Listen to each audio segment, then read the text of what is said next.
Hello and welcome to the Sunshine State Conference Digital Network for the modern Battle of Thermopylae.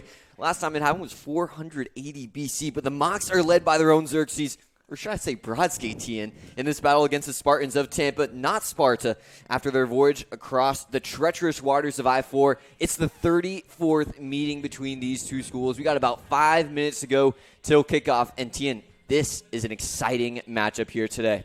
I mean, you talked about treacherous waters, I-4 being treacherous in its own right, but these two teams have gone at it sport after sport after sport. It is incredibly fun to watch University of Tampa versus Florida Southern College in any capacity right here on the Sunshine State Conference Digital Network. Can't wait for it, Carl.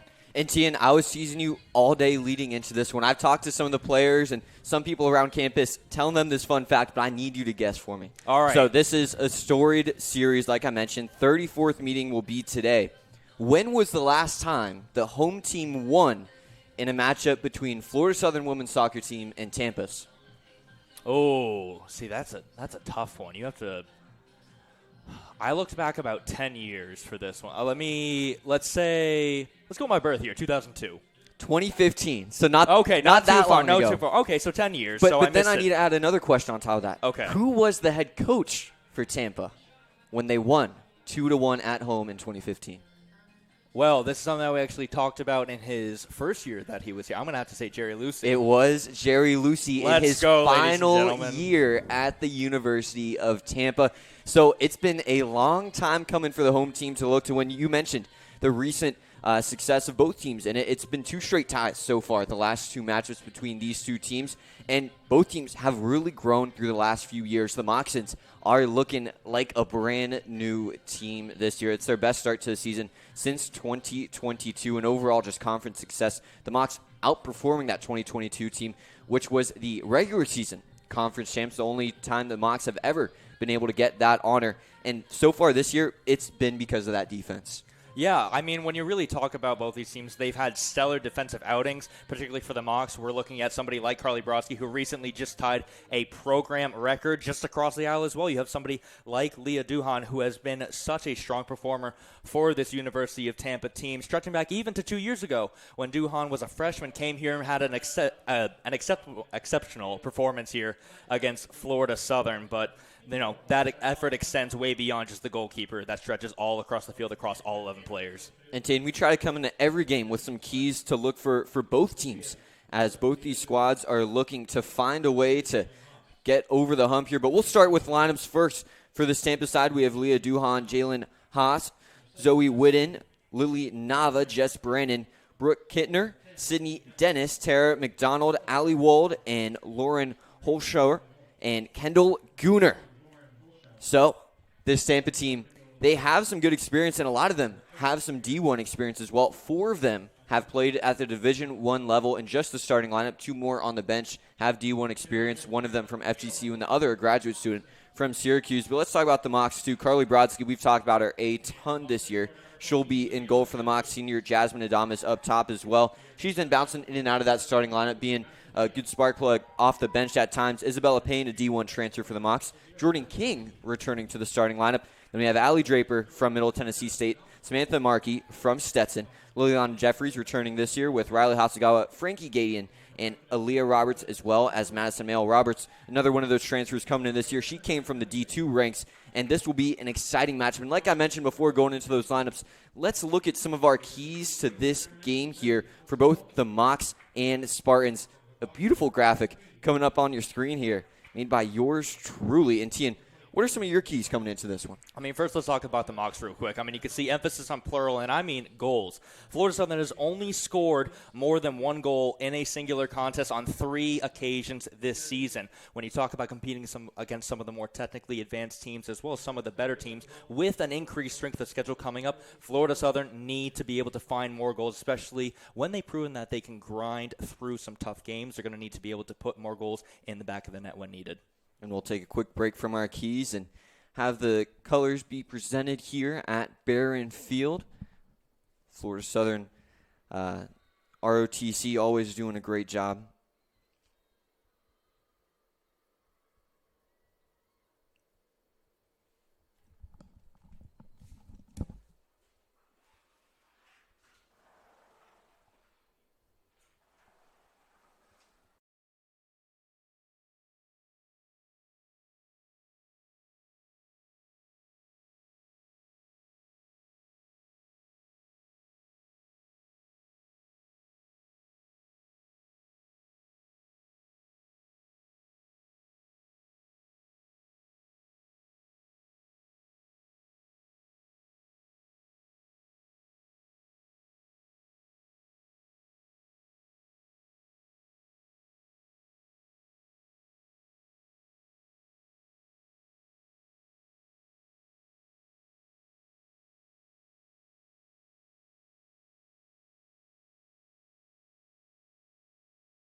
And we'll toss the keys to the game right back up here. Tien, you were talking about this Mocs offense. They need to find a way to score more than just one. In a number of games this year, that's all they've been able to find, and they've been able to get over the hump with it. But this Tampa team, they're averaging a goal per game coming in.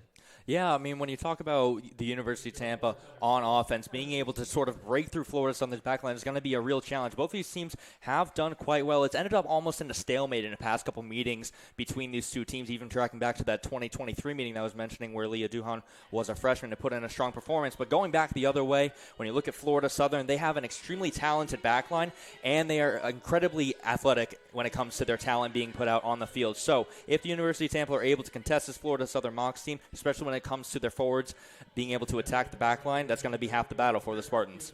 And Tien, for the Mocs, I got to say, give me 5.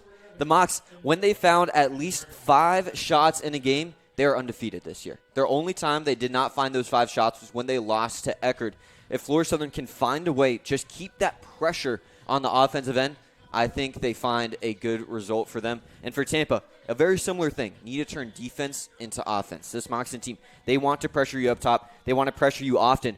But if you're Tampa, you need to find a way to build from the back and go forward. Tampa has a number of defenders with 1 or 2 assists so far this season, and that's because they want to play quick. They want to play with that long ball and force that defense to scramble. Counterattacks will be huge for both sides in this one, but especially for the Tampa Spartans.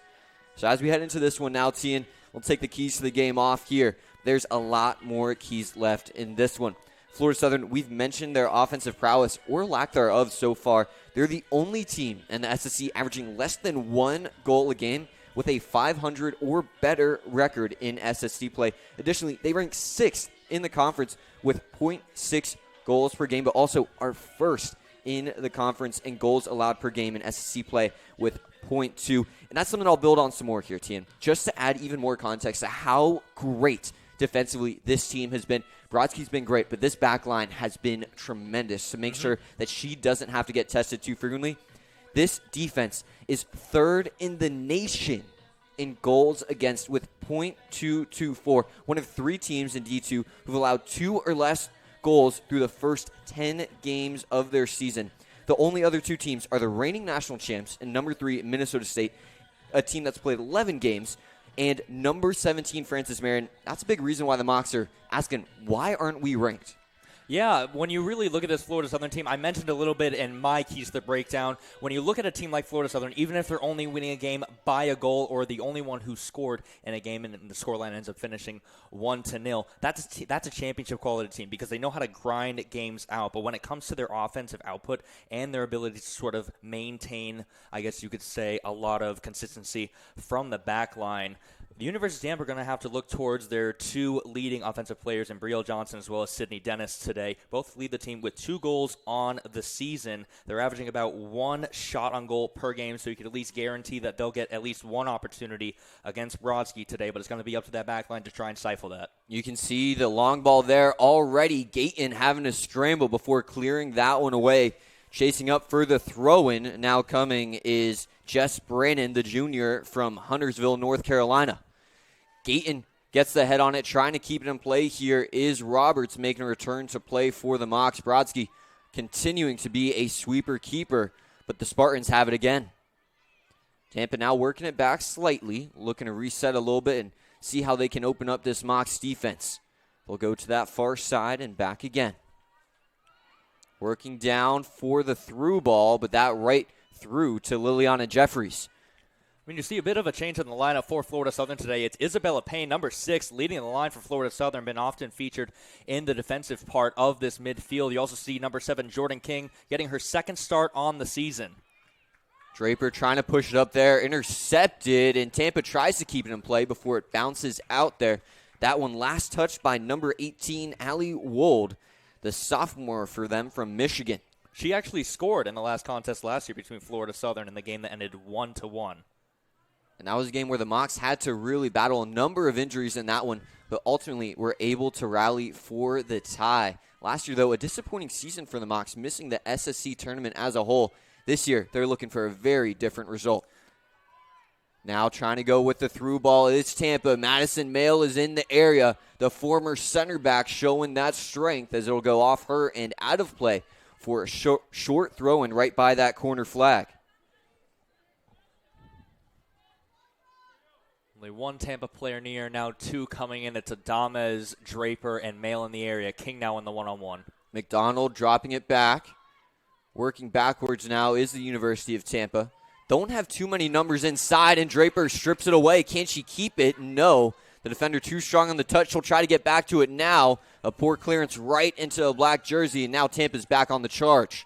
Tampa on this near wing. Crossing it low. Gayton clears it right back out. Now let's restart again. Trying to work inside. Good move. Crossed in off the head, but not on target. So that will go out of play. And Tian, both these teams really struggle with getting those shots on goal compared to total shots. Tampa 201st in the country for shot on goal percentage, with it being just above 43%. The Mocs not too much better, 185th with 45% of their shots being on goal. Lost by Florida Southern, but now Sammy Markey touching it for the first time, and she'll drop it back. Jerry Lucy's definitely going with a bit of a different methodical approach today, as that one's given away by Brodsky. And Tampa's doing a good job of staying active early. The Mocs haven't had any chances in Tampa's half yet. I mean, you could really see, I guess, the change in style. I mean, Hasegawa and Jasmine Adames are really the only two key offensive players that we see starting for the Mocs today. We mentioned Isabella Payne starting up top at pretty much the number 9 position for Florida Southern. The rest of them listed mostly as defenders, and then a couple of midfielders scattered throughout. And Isabella Payne, a really good finisher.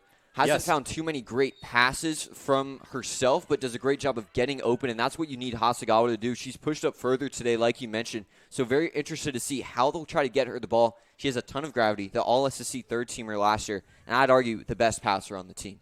I mean, she really is where this offense sort of flows through, especially when it comes to the ability to be creative and set her team up for success. Aaliyah Roberts now getting a touch forward towards Hasegawa. Riley gets tripped up, though, and now the back line of Tampa feels some pressure. That one's sent forward and try to be kept in. It will be.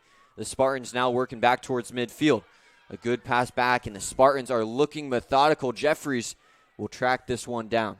I mean, you really saw how quick Tampa wanted to break there. As soon as they caught that ball, pushing to the Mocs half, you saw 3 or 4 black jerseys rushing towards that Moccasin goal. Like we said, though, that athleticism coming through for Florida Southern. Gayton will take this throw in here. It looked like she had a quick talk with Jeffries. So this will go over to Payne. Payne takes a touch off her chest, but a good tackle there from Tampa. Now it's time for them to run. A great pass there. A touch taken, losing it for a second, though. And I think that'll go off Madison Mail for a corner kick. It will. That's the first corner already in this game in Tampa. They've really excelled at finding those. They're top 4 in the conference in total corners so far in SSC play. I mean, it's a bit of a reversal of roles. We were thinking that Tampa might struggle on offense today. They have been guns blazing the first 5 minutes. This one's sent in. A nice cross high in the air. Brodsky not able to get there, but luckily for the Mocs, that one will roll out of play. Florida Southern trying to argue it. Hit off Black last, but a corner kick will come again. We saw them offer an opportunity for a short corner, trying to pull the Mocs out, and now they will do a short corner, trying to work back in. Now crossing it, that one way too high. Almost a shot attempt there as it'll go out of play. A goal kick now coming for Brodsky. Both team looking for their first shot on goal. Yeah, I mean, but this will give Florida Southern a bit of a reprieve. We'll hopefully see this Florida Southern lineup sort of settle into what they need to in order for this game to sort of turn around in their favor. Still very early on, but we're looking for a little bit more of the calm and collectedness that we saw from this Moccasins women's soccer team. Team pushed up far, though. Nobody pretty much within 25 yards of Brodsky. Kind of forces one downfield. Her last clearance was a little bit short. This one not making it towards midfield either. That one off the front of the forehead of Markey, so went back towards her own goal. Now Draper looking to push it back up. Lost again, though. Tampa's really dominating possession. Now trying to work a good step-over move, cutting inside. Jeffries has to step up. A touch taken by Tampa in the center. They'll drop it back and relocate. Dennis has it, and it's time to reset. The back line of Tampa unafraid to push up. Now a through ball. Can Brodsky get there before the Spartan? She can. that one, if it had just a little bit less on it, that's a really good chance. I mean, you and I talked about this briefly before the game. University of Tampa has been quite great at setting themselves up from success from the back. You saw stepping up outside the back line, playing in that through ball. It could have been dangerous for the Mocs. Jordan King takes the touch off her chest. That one going off the back heel of a teammate for Tampa, but they just keep finding a way to be in the right spot at the right time. But so does Jordan King stepping through to get that block. I mean, we've said it despite this only being her second start. She is one of the best one-on-one defenders for Florida Southern. A lot of pace and a lot of physicality to be able to set this team up and make coverage, especially when they find themselves under pressure.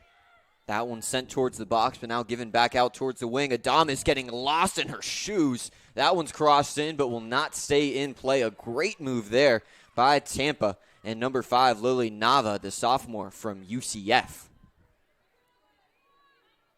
Just under 8 minutes into this one, and Tampa is laying it on with the pressure. Both teams, like I mentioned, still looking for that first shot on goal, but Tampa is knocking at the door right now. Goal kick coming, this one going right towards midfield, Payne the closest Mock, and again, Tampa wins possession. A through ball attempt there cleared by Draper. A poor touch by Tampa, now Payne looking to direct traffic. She gives it over to Madison Mail, Adamas on the wing offering. She'll get it, take a touch, and look back. Jasmine Adamas trying to poke it back towards Mail, and they'll call a foul there.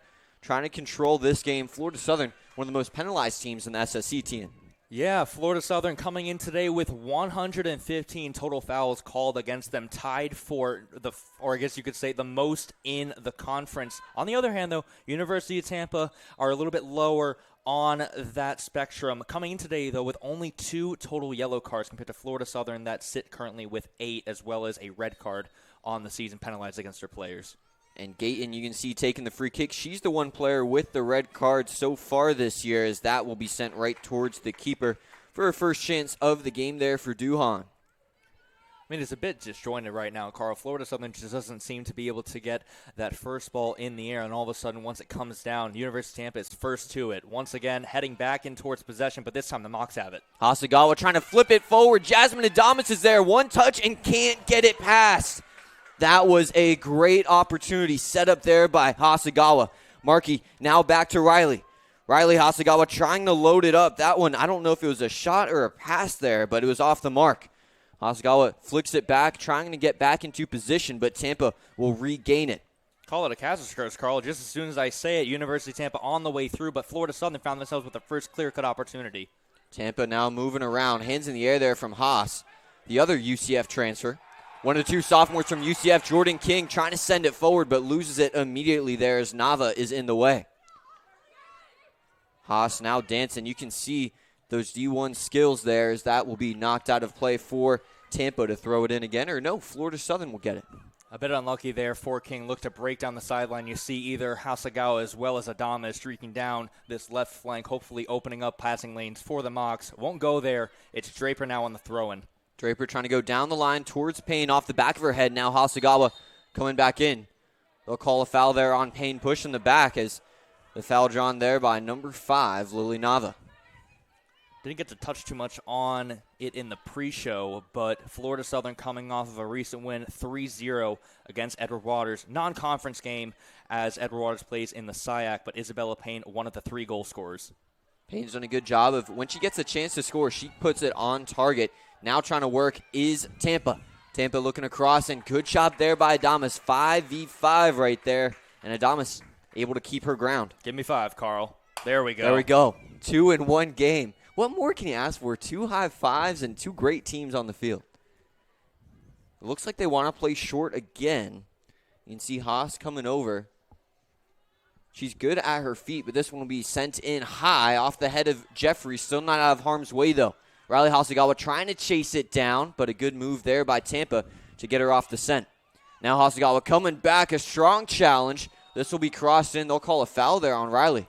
Yeah, trailing leg there from Hasegawa. A little bit of displeasure here from the local supporters here in Lakeland at Barron Field, but that one's going to go down. Just look to clip her on the back end of that challenge. And it's going to be another free kick for the University of Tampa. Pretty much all hands on deck here for Florida Southern. The farthest one, Riley Hasegawa. Everyone else within reach of the 18. And a lot of teams out here, champions supporting champions night.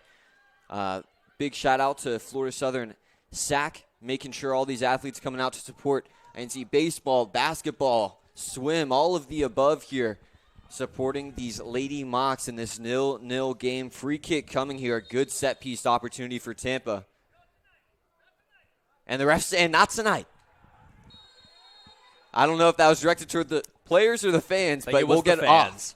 And that one will be way too high there, and a goal kick will come. They got quite a big crowd here just off of your camera. It'll be just down below to the right, but quite a big supporter section, if you want to call it that, just off of the berm on the lower side of your camera. Nonetheless, Florida Southern looking to sort of press the action here. Broadsea looking long once more. We'll see if they can convert this into a chance as we see Jordan King and Aaliyah Roberts switch sides now. A bit of a change in tactics, hoping to open up a different side of play. Now Brodsky will send it down. It looks that one is in the area of Jordan King, but headed again by this Tampa team. Too much on that through ball, so a throw-in will come here for the Mocs.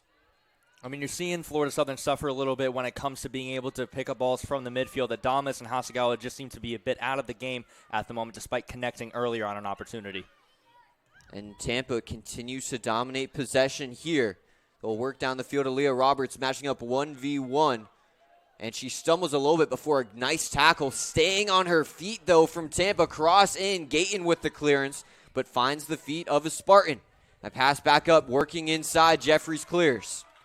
Now another touch taken by Tampa. They want to send in a long shot. Brodsky telling them that was a long shot, and I'll save it easily. First shot on goal of the game and first save made. This one courtesy of Carly Brodsky. I mean, showing a bit of that confidence. Now she's stepping up outside of the 18. It's going to have to be Brodsky stepping up here as Florida Southern find themselves under continuous amounts of pressure. And you mentioned coming into this one, no listed midfielders playing in this for the Mocs. And you can kind of see that loss of possession in the middle of the field for Florida Southern. And the few opportunities they've had it in the attacking third, they've had success with that one pass from Hasegawa, but just can't find a way to get it through. Now Madison Mail moved into the CDN 2 years ago, now moving it back up to Jasmine Adamas.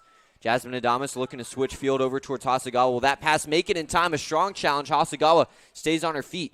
Payne will now drop to Markey. Markey over to Mail. Madison Mail looking forward, going wide. Trying to keep it in play there is Robert. She will. Playing a little bit of wing back here. A low cross cleared by Tampa. Madison Mail trying to chase forward. A tackle from her, and that will be a foul called on her as well. Yeah, that was a bit rash from Mail. Found herself in an advanced position. Tried to cut out the play as she found herself out of position. No caution going to go her way, but it's another foul in the back pocket of the Moccasins, which they seem to struggle to get under control for the entirety of the season. And so far around the conference, a lot of teams have started to play, including Florida Southern men's soccer versus number 18, University of Tampa soccer out in Tampa. That game is 0-0 as well. For women's soccer, though, Embry up 1-0 over PBA. Embry, one of those teams receiving votes so far this year and in the top 25 nationally for pretty much the whole season. Now Payne works forward. Some physicality. She'll give it over to Markey. Markey over to Hasegawa. Riley Hasegawa working towards midfield. Markey offering forward. She'll receive. Now moving inside. Strong touch. Gives an opportunity for Tampa, and Draper will likely look to drop it. Nope. She has space, so let's see if she moves into it. Draper trying to go wide, kept alive by Roberts. Now give and go from her and Mail. And Mail trying to negotiate that one to go off of Tampa, but will not get the call. I mean, she had options there. That one just seemed to be a little bit off the mark. But as of right now, it seems like Allie Draper and Riley Hasegawa have been really the only ones able to carry the ball forward via dribbling for Florida Southern. It'll be a problem that they have to address. Again, another misclear, or I guess you could say miscommunication there. There's just not enough connectedness right now between this midfield and Florida Southern trying to find outlets. I think we're going to see some substitutes coming sooner rather than later. None lined up on the far side of the field, though. Throw-in will come here from Tampa, trying to look short, but they need to get it in quickly. As a touch will be taken there, that one will be off the Mocs and Draper.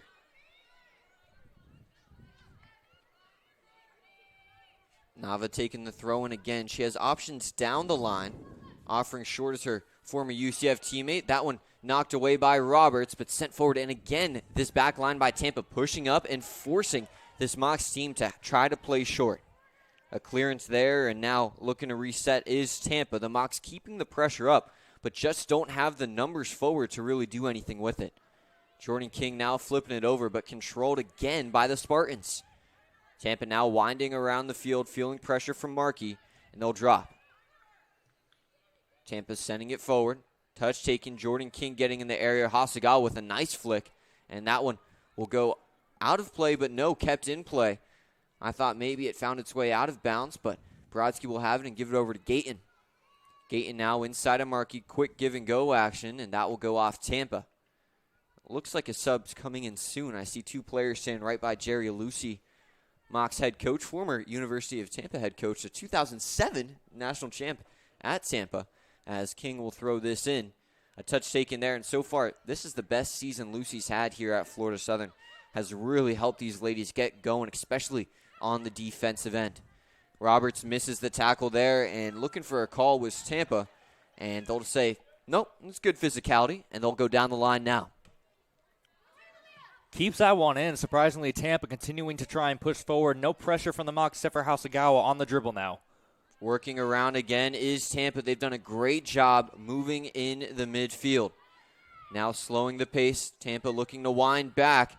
Three players in white try to go for it, but touch taken there by Brodsky. She doesn't mind playing with the ball at her feet and has a lot of confidence this year with it.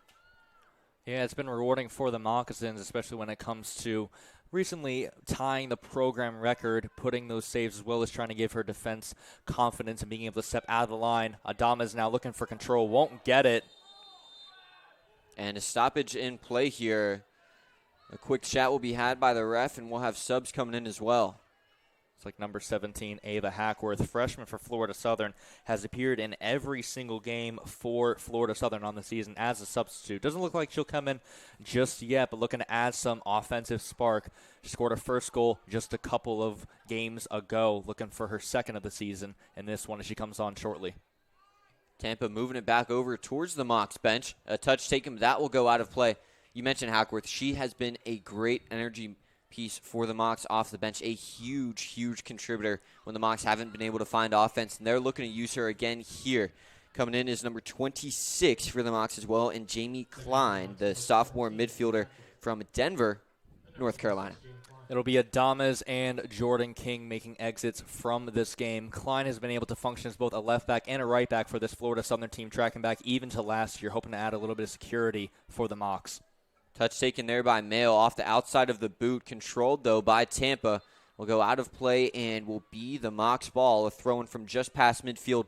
The Mocs feeling the tides change a little bit going their way.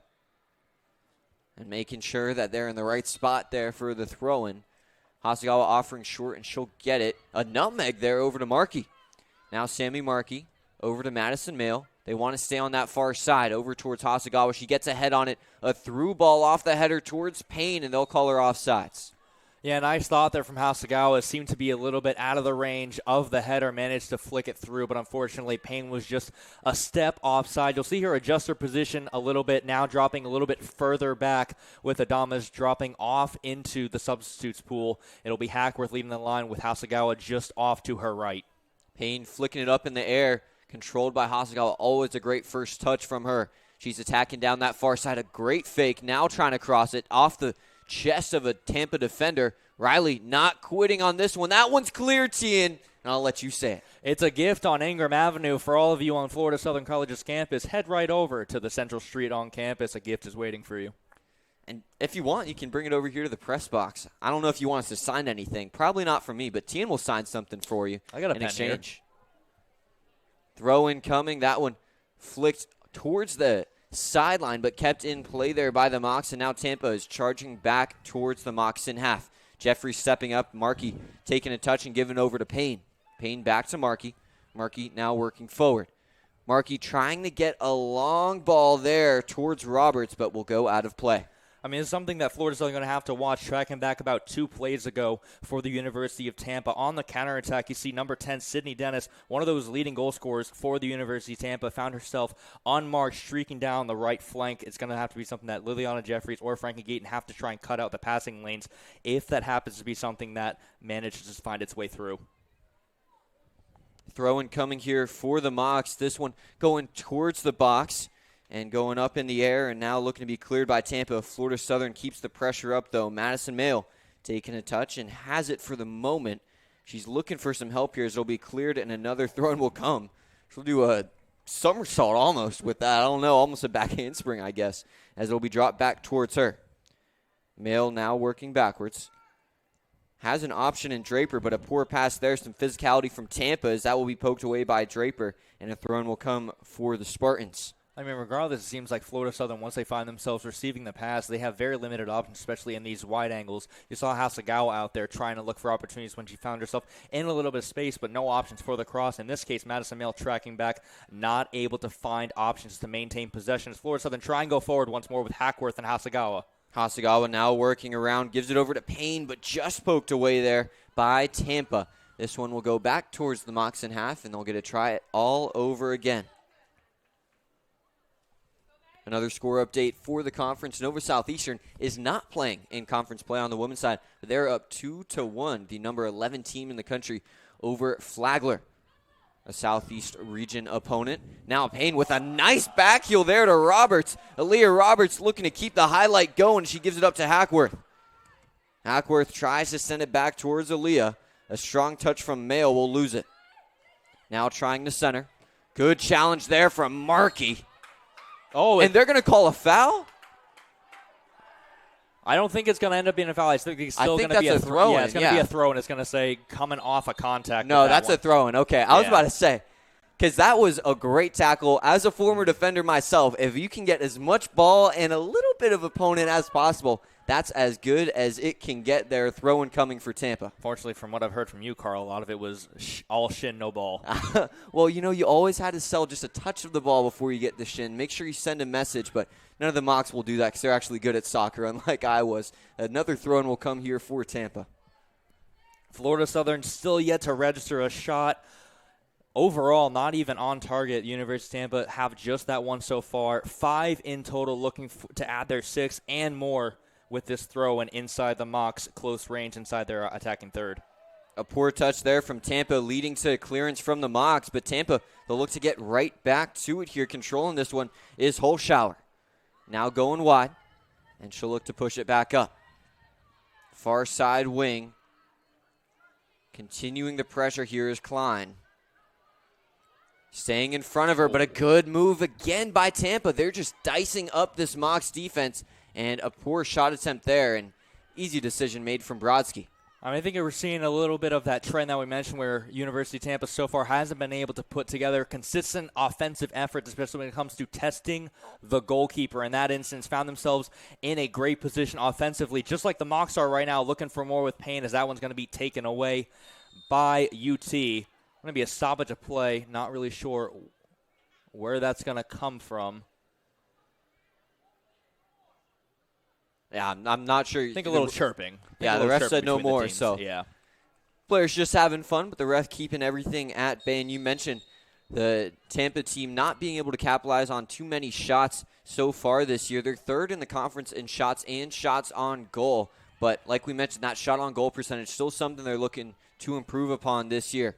Isabella Payne will drop it back now to Klein, the substitute, and Gayton will get a touch. Frankie Gayton sending it towards midfield. No mock in the area, though. The closest was Hackworth. Now working again is Tampa. Winding is Wold. Wold sending this in again, and that's another shot that just is not on target or challenging Brodsky in the slightest. That one not challenging Brodsky like you mentioned, Carl, but I think this is something that I'm going to have to personally challenge Gayton on sometimes is that decision-making when it comes to trying to find moccasins in long-range areas, especially when it comes to her not being under tremendous amounts of pressure and just launching the ball forward. I think sometimes it disrupts the Mocs' ability to go forward. Doesn't knack on her talent whatsoever. She's a fantastic defender, but I think sometimes that decision-making needs to improve when Mocs need to find themselves with consistent possession. And now Gayton back in the mix, tries to take a touch through contact, and now a short pass over to Klein. You see it right there. Talked about that defensive capability. She's a fantastic defender. Just want to see a little bit more composure when trying to push the Mocs forward. A good pass there from Jeffries. A poor touch, though, from Roberts, but a throw-in will come as back-to-back poor touches gave it back to the Mocs. Roberts now looking to get things back under control. Hackworth closest, but giving it over to Payne. She was trying to run it down. Good pressure there from the freshman, and now switching field is Tampa. Moving is Brandon with it. A nice tackle there by Sammy Markey. A great tackle there. That brings a tear to my eye, Tien, as Roberts will now keep it moving. Over to Hackworth, and she's working outside. Ava Hackworth working. Going against the Tampa defender, but just gets edged out there as that will be cleared away. And a strong tackle there, and it will be a free kick coming the Mocs' way. And let's see if we can find a replay for that last one there. You can see Sammy Markey did an excellent job on that last one. This is what created this last opportunity. You can see a strong tackle there, getting the ball, but making sure that the opposing team feels it. I mean, it's been great to see Markey sort of get into this game, found herself a little bit absent in the midfield for the most part of it, but she's found herself at the heart of a lot of great options for the Mocs to try and win back possession. In that case, able to do so. No foul called. Sets up the Mocs with a free kick over here on the left flank. We'll see what they can do with it. Hasegawa running over it, and now Gayton trying to pump fake there. I don't know what the issue was. They wanted the Mocs to run in, skying up, trying to get to that one is Florida Southern, and a foul will be called on them. Madison Mail was trying to get up and get to that one just a little bit short on that header attempt, and a free kick will come for the Spartans. Sometimes you'll see different teams use that tactic. It's not used very often, but usually what ends up happening is it forces the defenders to sort of react, and in the midst of all the chaos of a bit of a, not necessarily a false start because it's not going to end up being a foul call, but in the effort of these teams trying to move around, sometimes we'll try and lose a marker as soon as the ensuing free kick comes in after the intentional pause on that attempted free kick to resume play. Nonetheless, so Florida Southern back with possession to Hasegawa. Florida Southern doing a good job of finding possession more often in the last few minutes. A tackle there disrupting it as a quick throw in there for the Mocs. Riley Hasegawa looking for some options as she'll drive back now and work back inside. Gets past the tackle and now has a few white jerseys to pass to. Hackworth was the decision, but too strong on the pass there. Slight miscommunication. The Mocs give it right back. I mean, but you talk about what we have for pretty much the last 3 seasons. You cannot let Riley Hasegawa into empty space. Once she sees green grass ahead of her, and if you're not willing to challenge her, she's just going to run and run and run. And she did there, unfortunately not able to find the pass with that one, but once again causing chaos against this University of Tampa team. And Hasegawa, a part of that fantastic junior class who all came in their freshman year after the 2022 regular season champs, which are the seniors now, when they were freshmen, and they made an immediate impact. Hasegawa now trying to send it forward. Some other members of that freshman class, Ali Prentice and Sierra Spurk, who were tremendous and still are great players here for the Mocs, especially when they get those chances. This season it's been mostly off the bench. Yeah, even though they're coming off the substitutes bench, they found themselves with opportunities. Mail not able to get up towards that one, though. Draper trying to get to it, but controlled again by Tampa. They've done a good job with the balls in the air, being the first ones to it, as Tampa drops it back, but will look to build again. Holshower gave that one up, and now attacking on the wing again is Brandon. Brandon centers, and it's dropped back. They'll look to switch field now over here towards Gooner. Gooner pressure from Hackworth, and she'll give it up. Another good attempt there from Tampa, and a physical tackle from Roberts, and she'll get a yellow. Number 9 of the year for the Mocs. Yeah, you see her stick her leg out there. That was the first challenge. And then as soon as you see her go to the ground, you see her tugging the jersey. That's pretty much immediately signed for a yellow card. But that's going to have to be something that Florida Southern have to look out for. Roberts has been often the first defender over here on the left side, pressing for the Mocs. You find yourself in trouble. Could result in potential foul trouble later on, as well as potential disciplinary action. Lily Nava drew the foul and now will be taking the free kick. Hackworth will be the one-woman wall here for the Mocs.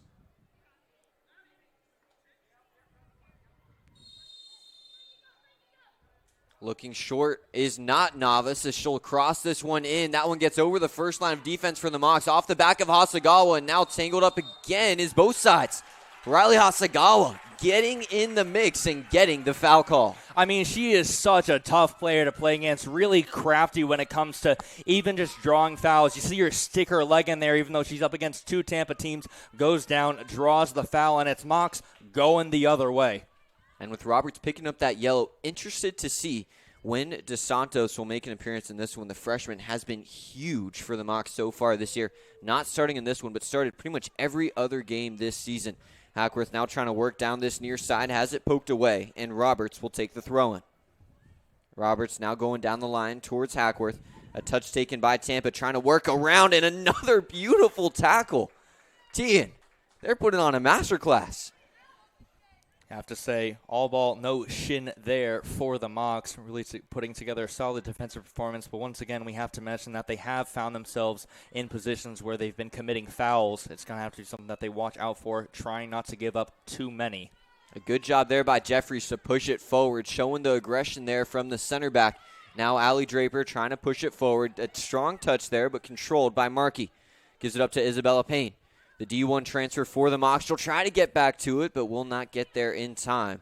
The sophomore from St. Peter's, and a physical challenge from her, and she will receive a yellow. I mean, that's exactly what I talked about, just seeming to lose their cool at inopportune times. That one was just completely unnecessary. A bit of an uncharacteristic giveaway from somebody as technically gifted as Payne, and so incredibly important to the way that the Mocs control this midfield. Lost control there, and it's a second yellow and a second booking for the Mocs so far, and we're just inside the first half with about 14 minutes to go.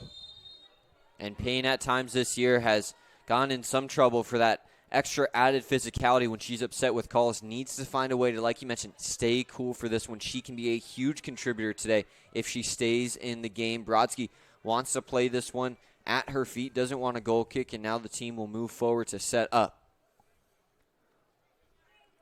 We got under 15 to go here in this first half, a little bit over 30 minutes in. Brodsky now booting it down towards Riley Hasegawa. Defender gets the head on it first. Hasegawa trying to track down with Hackworth. Will be cleared again. A touch taken now by Klein. Over to Mail. Mail flicks it over to Roberts. Mail calling for it again, but now Aaliyah Roberts trying to attack down this wing. Pressure felt from Tampa. Roberts trying to beat her to the goal line, but a good tackle there. And a goal kick will come. I think that's actually going to end up being I think that's going to end up being a corner kick. Still no substitutes as of yet for the Mocs. A couple of them lining up. I'm not too sure who is over there, but I wouldn't mind. I'm not too sure if we're going to see Brina Harrigan step up for Florida Southern, as the corner kick will ensue shortly. But Harrigan, getting the start in last game, managed to pick up an assist in the first minute against Edward Waters, was incredibly pivotal for the Mocs, controlling the early aspects of that game. She has 2 goals and 2 assists on the year. It might be the spark that the Mocs need. Corner kick coming here for the Mocs. They have decent numbers in the box. This one a high cross, and a good job just grabbing it out the air by Duhan. Duhan's been quite good for the University of Tampa so far. 7 of 7 total games started out of their 9 this season. 3 clean sheets to go along with it. Only allowed 5 goals all season. 82.1 on the save percentage, allowing only 0.734 goals per game. And a strong challenge there from Robert. She needs to be careful with those. Already on a yellow, as that one will find its way to a Spartan. Now the Mocs scrambling counterattack opportunity, and that one will be routine for Brodsky.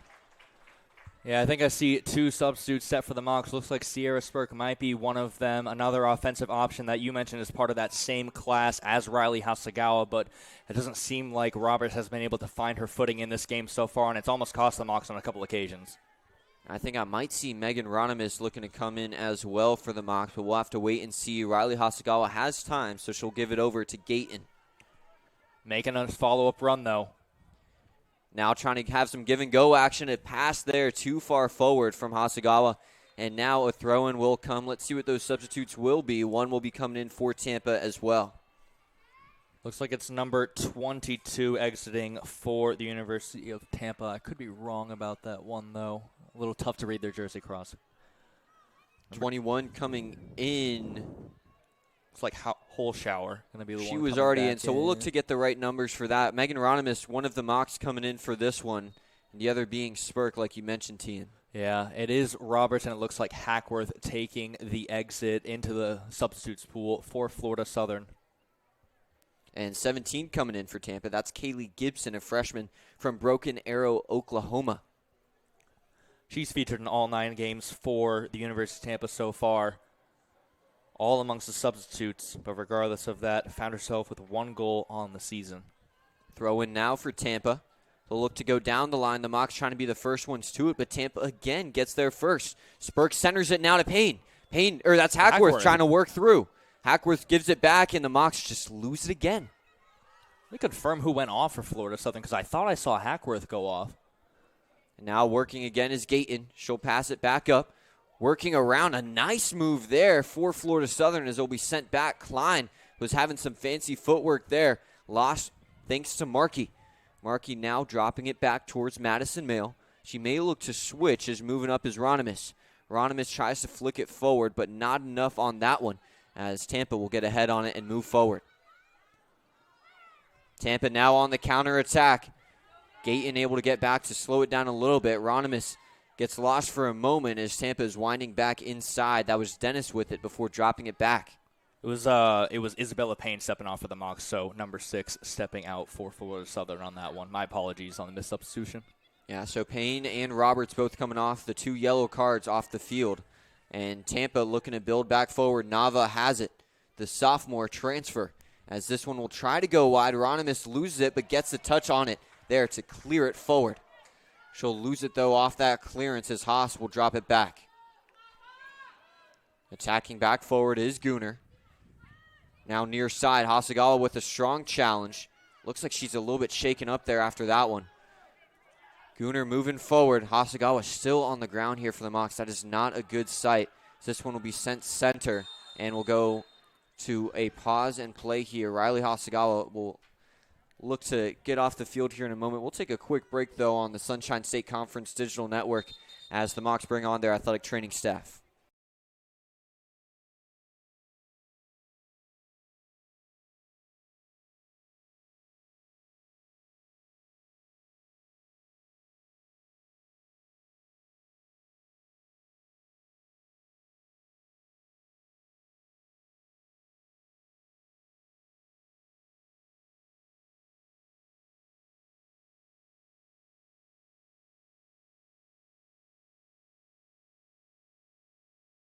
The first 50 years of the Sunshine State Conference inspired champions and built a legacy rooted in excellence. A legacy built from a single sport to a conference of national champions. Threaded through geography, fueled by growth, defined by excellence. 135 team national titles, 173 individual champions, and hundreds of Scholar All-Americans. Always at the top of NCAA Division II. Looking ahead, we reflect on where we started, where we are, and where we're going. The Sunshine State Conference, where success thrives. This is the University of Tampa.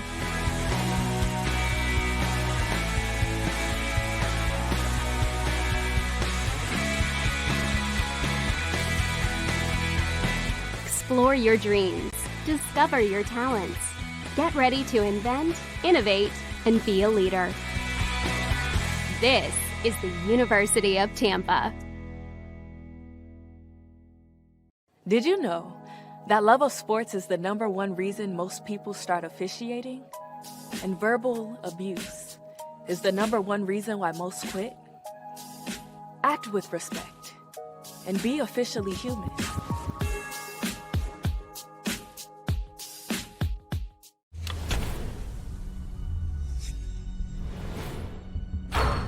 This is a walk-on athlete. They train longer, put their heart into the game. This is the passion we're built on. It's why we put our heart into creating game day with a taste of Louisiana.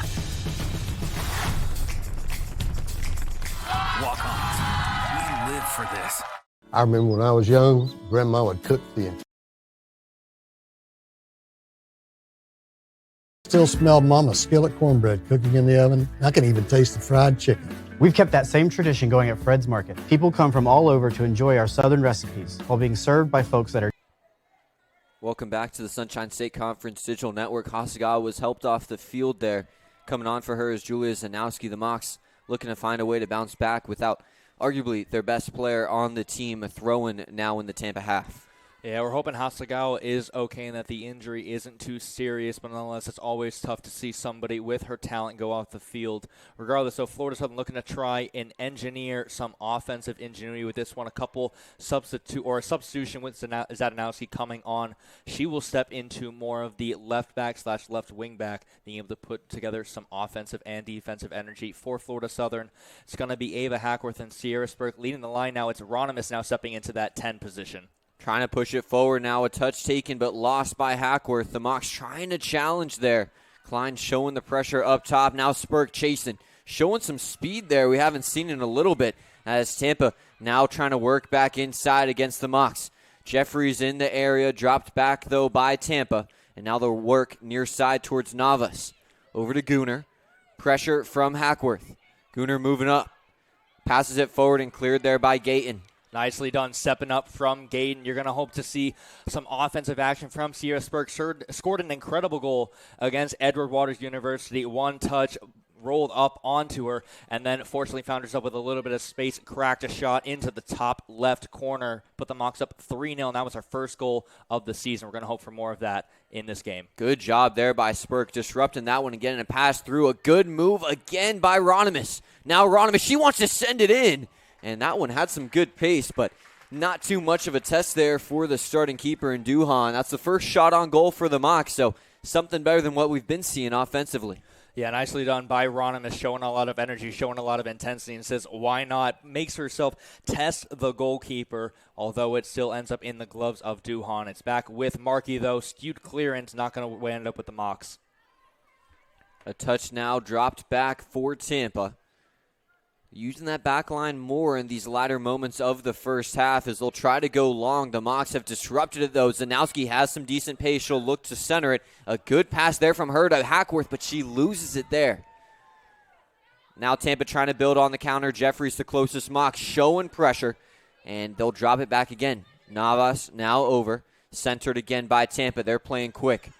Centered again by them now. There's an opening with the through ball. They'll try to do a quick one-touch, but cleared again by Draper. Draper's been incredibly consistent and well relied upon for Florida Southern, stepping up for the clearance there, as is Mail. Good job there by the Mocs. They've continued to ramp that pressure up throughout this game. Early on, it seemed they were on their heels a little bit, not challenging as much as they should, but now they found that perfect balance. Good call, Carl. Draper now working towards, gets the flick out. 6 minutes to go here in this first half. Tampa with 2 shots on goal. The Mocs just recently found their first. No goals yet. Both keepers are staying strong. The Mocs back line needs to stay strong here for Brodsky. Falling down there is Tampa. No foul given, though, as Madison Mail trying to work to the other side. Spurk takes a touch. Now Sierra Spurk, the junior here for the Mocs. She wants to attack. Try to pull it back, but a good job again by Tampa, poking that one away. That was Brandon. Brandon will get it back here after giving it over to Dennis. Dropping it back again. Dennis now working center. We'll give it back over. Holschauer tries to send it down. Too much pace on that pass as we have 5 to go here. Done through the first 40 minutes of this half. And it's still 0-0 here with Brodsky coming up for a goal kick. Like you said, Carl, still a 0-0 game with 5 minutes to go, but there has been no shortage of action, even though it may not have been within the 18. Both these teams throwing down in the middle of the park here at Barron Field. It's been great to watch. Looking for more goals here in the future. This one sent towards midfield, off the head of one Spartan, but controlled by Ronimus and the Mocs. A strong challenge from behind there. Mail does not get the foul call. Now the Spartans try to push it forward. That pass too far inside to get to the wing. And Brodsky will take a touch and pick it up. Some scores around the conference for the women's side. Barry up 1-0 over Lynn. They're about to head into half. That's a very interesting matchup for that back end of the conference tournament. The Mocs sit in 4th in conference standings with Tampa at 5th. They are 2 out of the 5 teams with 3 wins in SSC play. Zanowski drops it back to Draper. Draper feels the pressure and gives it up to Mail. Now the back line is being used a little bit more here from the Mocs with 4 to go. Markey looking to work it back over towards Gayton. She has some room to work, but will send it forward now. That one over towards Spurk.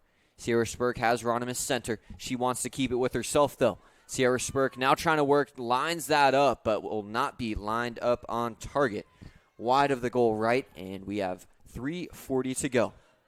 Yeah, Founder Mock's teammates pushing over towards the right side of the net. Sierra Spurk opening herself up towards that left side of the frame, but unfortunately wasn't able to put that one on target. But found herself in a lot of space. You're able to see her oftentimes when she's given the space, able to sort of progress this Mock's attack. You're going to be looking forward to sort of running between the lines a little bit more, make herself more effective throughout the contest for the rest of this 45 minutes. Markey looks to control. Ronimus takes it away. She's been really good after moving over from that back's position.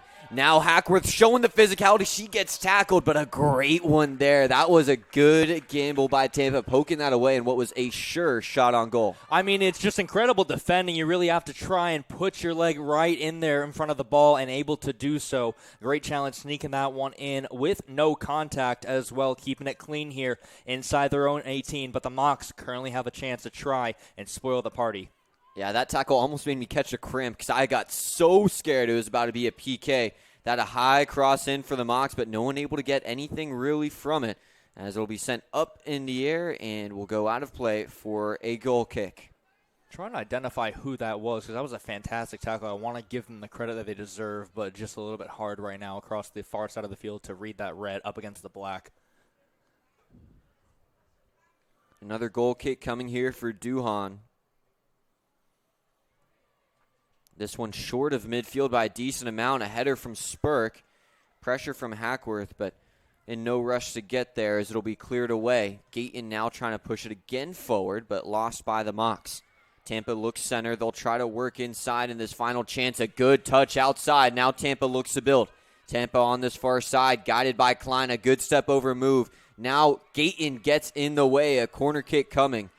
Good job there recovering by Frankie Gayton and giving that help. Yeah, found herself in that space just ahead of Klein. Klein to see just a bit off on that one. Found herself stuttering just a little bit, trying to catch up. But Gayton making the coverage from the central part of the midfield. I believe that was number 11, Brielle Johnson, making the charge for the Spartans. I believe she actually was the one as well, made that challenge on the opposite end. This one crossed in. Brodsky using all of her frame to get to that one. Now playing quick is the Mocs. Sierra Spurk trying to work. There's two defenders back. Making a run is Ronimus, but Spurk with her head down. Can't get it out of there in time, and the Mocs lose it there on a great counterattacking opportunity. Madison Mail with the challenge inside, but the Mocs squander that one. That'll be lost by Tampa. Regained for the moment. Spurk now with it again. She wants to work inside. Looks forward, but that will be too strong. Ronimus will try to chase it down after the clearance and will stay with Tampa. Tampa, not the last to touch that one. They'll say Klein was, as we have 40 seconds to go here with the throw-in. Yeah, Sierra Spurk a little bit unlucky with the first opportunity. Wasn't able to get her heads up, and you sort of feel that pressure behind. About 5 or 6 Tampa Spartans charging after, trying to regain possession. Second one, though, seemed a little bit overambitious on the passing opportunity, trying to find the lane.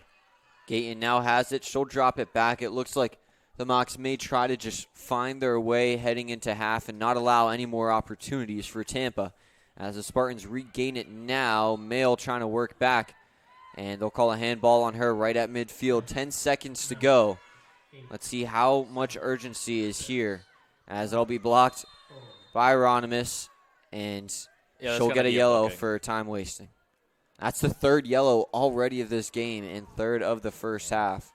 Yeah. I understand the thought behind it, but just can't get caught with that card. Yeah, I think sometimes you try and find yourself slowing up play, in that case encroaching on the free kick, even when the referee had tried to give the University of Tampa their due credit and their due space that they need to administer the free kick. But, again, it seems like something that necessarily wasn't needed for Florida Southern as play restarts. I don't know if the ball can even get on goal in time here, as there's 2 seconds to go. Horn going before Brodsky gets her gloves on it, so that will be the last play of this first half. We'll head into break here at the conclusion of this first half of action. It's 0-0 here at Barron Field. We'll come back and talk to you about our broadcast sponsor, Florida Orthopedic Institute, after this.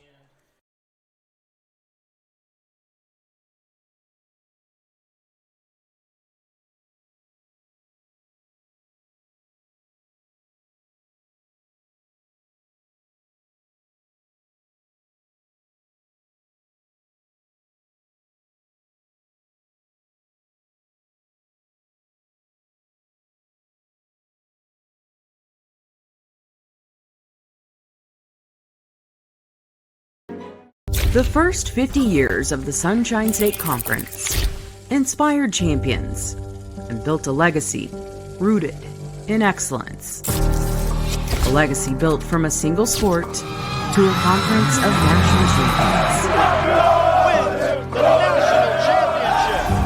champions. Threaded through geography, fueled by growth, defined by excellence. 135 team national titles, 173 individual champions, and hundreds of Scholar All-Americans. Always at the top of NCAA Division II. Looking ahead, we reflect on where we started, where we are, and where we're going. The Sunshine State Conference, where success thrives. This is the University of Tampa.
Clinic. From annual checkup. Hello and welcome back to the Sunshine State Conference Digital Network, presented to you by our broadcast sponsor here at Florida Southern College and Florida Orthopedic Institute, Lakeland's #1 choice for orthopedic care, the most trusted in Florida. You can see that handy-dandy QR code on your screen there. Scan that if you'd like to schedule today with one of your local experts. Tian, in this first half, we've seen a number of different trends in this one, but the #1 trend so far has been the foul so far. It's been a physical battle from both sides. It's been a physical battle for both sides, like you said, Carl. I mean, you really just see both these teams going at it as they have contest after contest after contest. It's always a pleasure watching any UT and FSC team going at it, no matter the sport. But here on the pitch at Barron Field, Florida Southern really have found themselves in foul trouble on several occasions, but they're the only ones with disciplinary action currently against them. 3 yellow cards compared to none for the University of Tampa. The 3 alone for FSC in this first half, more than UT have for the entire season. It's going to have to be something that Jerry Lucy has to get under control. Yeah, 60% of their fouls have led to a card, and that's just not a number that you can live with, especially for a team like Florida Southern who gets more than 5 fouls through the entirety of a game. Tampa, they've been able to play physical as well, but not as many egregious challenges as you could say. Corners have been a factor as well. Tampa with 4. They had a good amount early, but Florida Southern, they found a way to change the tides later in that first half. Yeah, when you talk about the tale of pretty much 2 quarters within the half, University of Tampa really came out the gates guns a-blazing, able to sort of dominate that midfield area and put themselves in a position to put the Mocs under threat. When we mentioned those corners, weren't able to truly threaten the Mocs on any occasion. Brodsky remaining tall within the realm of her 18. But when we talk about as we moved into the latter stages of the first half, Florida Southern sort of came to life. They found themselves with a lot more possession, sort of tracked back a little bit. Overall for the half, the University of Tampa with 53% on the day, 47% of possession going the way of Florida Southern. They were really able to track back into making this a level game for Florida Southern and their Moccasin compatriots here. Plenty of great supporters really cheering them on, and that was really sort of the engine that gave them the boost they needed as they tried to find themselves back into this game. Managed to find themselves with their lone shot on goal via Megan Ronimus. She found herself charging down the right flank, but still, it's the University of Tampa out shooting Florida Southern by 7-2. And team, going back to our keys for the game, my key was 5 shots for the Mocs. So far, they're not going to get that if they do the same thing they did in that first half. Yep. And I think if they keep playing like they did in that first half, this will either be a tie if they're lucky or a Tampa win. Tampa's done a good job of building from the back like I indicated they need to do so far to start the game. They've used the back line a decent amount, but mostly it's been that midfield that's been pushing the ball forward for them. Tien, how do you think the Mocs can continue to keep that pressure on this defense for the Spartans in the second half, especially likely without their all-SSC third-teamer, Riley Hasagawa? Yeah, so unfortunate to see Riley Hasagawa go off. She does appear to be walking around with a bit of assistance from her teammates, but obviously we'll see how that progresses.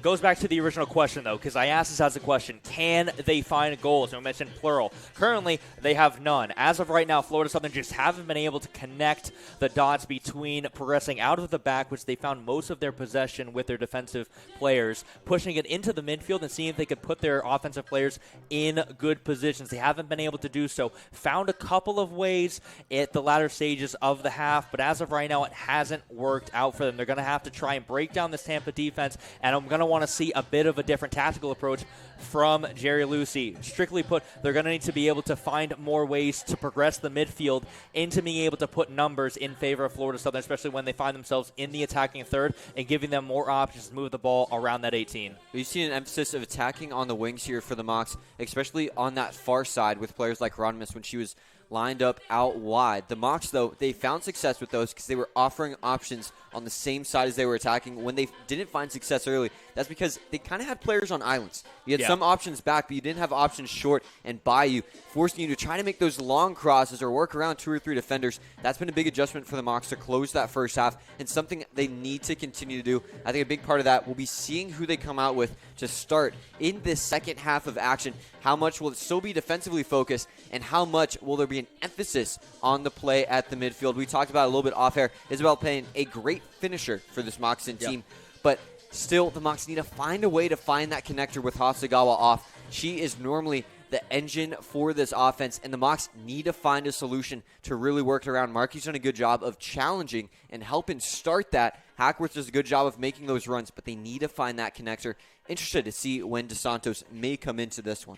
Yeah, I mean, we look at some of their offensive midfielder capabilities coming out of the substitute pool. I mean, we look at potentially Gabby Madrid, Ellie DeSantos, like you mentioned. She started 8 of 10 games so far. Hasn't yet found a goal, but she's 5 of 10 compared to shots on goal compared to total shots that she's found within the course of contests so far this season. Orga Taco, another one potentially being able to come in. Allie Prentice hasn't had too many chances to step onto the playing field so far this season, but she was one of the leading goal scorers as part of that now junior class when they came in as a freshman. They have options on the substitutes bench for Florida Southern. We'll see if any of those changes potentially come through, but that's also something that we're going to have to look at for the University of Tampa as well. How can they change? Are they going to be able to come out of the half with the same intensity that they did when they started the game? What's really going to be the, I guess, determining factor for them if they're able to imprint themselves on the offensive end for the second half?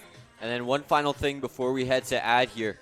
If you had keys to the game restarting now, would they change it all? For me, I think it's the same for both sides. Tampa needs to continue to create from the back. They need to find ways to really push the ball forward with that back line. And the Mocs, they need more than 3 shots in this second half. Yeah, I couldn't agree more, Carl. When you look at the keys to the game, I think we really just sort of read it like a book. I think it's really, really great that both these teams are as tightly contested as they have been, but we're going to have to look towards what we said at the start of the game. They're going to have to look for much more. 34th matchup between these two schools, and it is all that it has been advertised. Both teams with 3 wins in the conference, 2 out of the 5 teams to have that. And the Mocs, are continuing to show that defense and that lack of offense we've talked about. Let's see what changes here in the second half after this.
Hello, and welcome back to the Sunshine State Conference Digital Network. It's tied here, 0-0 here. The second half will decide it here at Barron Field, and we've seen some changes to the lineup already for the Mocs. DeSantos coming in for the second half, a name we mentioned a ton in that first half, a great connector for this Moxon team. Has the ability to play defensively and offensively. we'll look to see her probably play more of that midfield position in this one. I think an underrated element of her game as well is her ability to be effective on set pieces. She's one of the better set piece takers, and Riley Hasegawa was the de facto choice by Jerry Lucey for most set pieces in the offensive half for the Moccasins. We'll see DeSantos probably taking over those duties. It's Jamie Klein retaining her place in the lineup, as well as Ava Hackworth here on the near side for Florida Southern. Leading this one, Megan Ronimus retains her place in the starting 11 for the start of this second half. Gayton and Jeffries remain within the back line. Markey still in the midfield. Zadnowski as well, getting that start in the second half over on the left flank, as she'll lose that one just in front of her own bench. Throw-in will come here for Tampa. And we talked about it a little bit off air. I think the Mocs are stepping up big in this one. Klein is, in both of our opinions, having her best game of the season so far. And I think Ronimus is likely having hers as well. They've stepped up when asked. Yeah, I mean, for both of these players, when you find yourself potentially having your opportunity, you got to step up, and they have so far. Working inside now is Tampa. They want to go far side. A shot lined up, but blocked there by Draper. She'll look to clear it, but controlled again by Tampa. Challenge from Markey. A nice touch there from the Spartans. Trying to draw a foul, and they will not get that. So a throw-in will come here, and it will go for the Spartans. Got a little bit worried there about that outsending arm by Gayton. Could have been dangerous, as that was within the 18. Something as well that you won't be able to see on your screen. We do have a light drizzle here in Lakeland. That could impact the way that the ball is spinning here off of the grass, as well as potentially for these goalkeepers and their ability to handle the ball effectively and make good saves. Something that we're going to have to watch develop throughout the rest of this evening. Men's soccer in Tampa went into half 0-0 as well. It's still staying that way a few minutes into the second half. A big opportunity for the Mocs men's soccer team. Their lone conference win last year was against Tampa. And on the men's side, Tampa ranked as high as number 6 in the country just 2 weeks ago, as that will go out of play. And you can see a little bit on your screen there, the rain is coming down right now. Throw-in coming here for the Mocs. Trying to go down the line, controlled by Hackworth, but 2 defenders in her way. Doesn't get a call. DeSantos now looking to make a mark on this one. Ronimus feels a challenge towards the chest, as now Gunnar working back near side. Gunnar to the wing. A pass there, but no one able to make a run in time, so Brodsky will get to it. That was looking towards Dennis. Header there from the Spartans as Zanowski just sends that one all the way back over as Duhan gets it. Yeah, you can kind of see the intention. Ronimus found herself in a bit of space in between the lines of the 2 center backs and not able to sort of get the correct pace and weight on that. Regardless, though, Duhan looking to try and force one through. We'll see if any errors come through. That one popped up. Klein getting in the area, trying to stay controlled as she'll flip this one forward. It will go out of play before anyone gets to it. The throw-in will come here from Brannon. Brannon's played pretty good in this one as well, really limiting the Mocs forwards from making any real efforts at goal. Tampa backline has been staying really tight on the Mocs and also been pushing up, not allowing them to really work downfield. Brandon now sending it forward. Gayton gets the touch off the head. DeSantos gets her first of the game with that touch. So it'll be popped up in the air and flicked back over. Markey heads it again. The state champ trying to chase it down into DeSantos, but it'll go out of play, and a throw-in will come.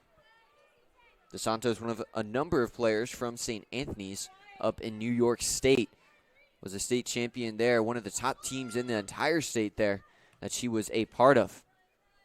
Markey trying to get up into that one. A strong challenge there, kept alive by Gibson. Gibson, one of the players off the bench for Tampa, is a good move there by the Spartans. They like to work downfield. Ronimus can't stay in front. This will be sent in, and Brodsky falling down with that one. Yeah, safe hands there. We mentioned that the rain might cause a couple problems, and these teams being able to maintain possession. Brodsky able to smother that one in her gloves with a relatively routine save. Both these teams in the top 10 in the South region, and both moving up one spot from last week. The Mocs were 6th last week, now 5th. And last week, Tampa 9th and now 8th. A touch there from Hackworth. Can she keep it? No, but DeSantos will get there to try to flick it forward. Now moving forward is Hackworth. And that one has to be a handball, right? Yes, it is. If we were playing basketball, that'd be a block. Number 1 of the game. About 4 minutes in now, as we'll get a close free kick. This one won't be a shot on goal, though, so the Mocs will have to try to swing it out. I don't think if they try to play on that near post, they'll get a good look. Yeah, you could see DeSanto stepping up for the free kick like we had predicted. She's going to be the one overseeing most of these for the Mocs. That previous crossing attempt, only Ronimus was in the box. Now much more white shirts for Florida Southern invading the 6 and the 18.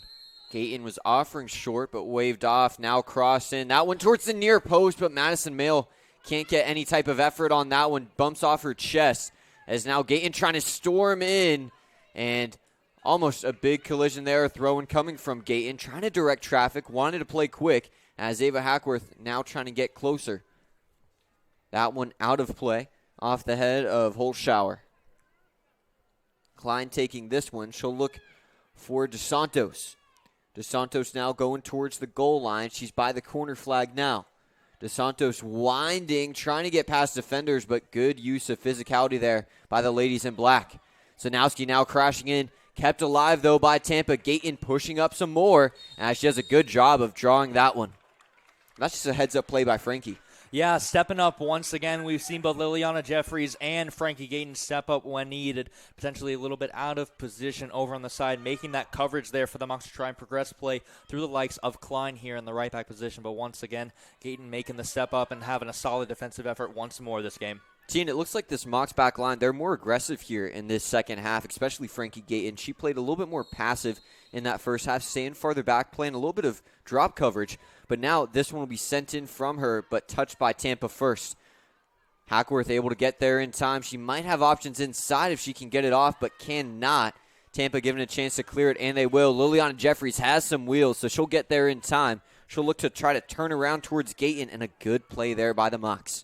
Draper getting out of harm's way. Now Markey looks to create. She has open space in the middle. Zanowski was trying to call for it. Can she get there in time? Julia Zanowski, yes, she will. But the cross there will go off a Spartan.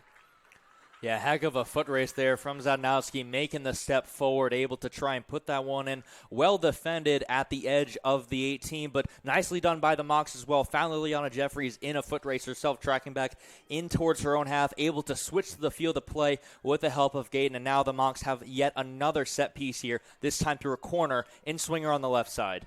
The number 22 team in the country, Embry-Riddle, has picked up their 5th tie of the season. They're 5-0-5 on the year, ranked above the Mocs in both the conference and national standings, as that will go out of play. Almost an Olympico attempt there, something we saw from the men's team just a couple of weeks ago from Daniel Shabani, who's playing in Tampa right now. That one didn't have enough of the leg or height on it to challenge anyone, though, as it will be a goal kick untouched.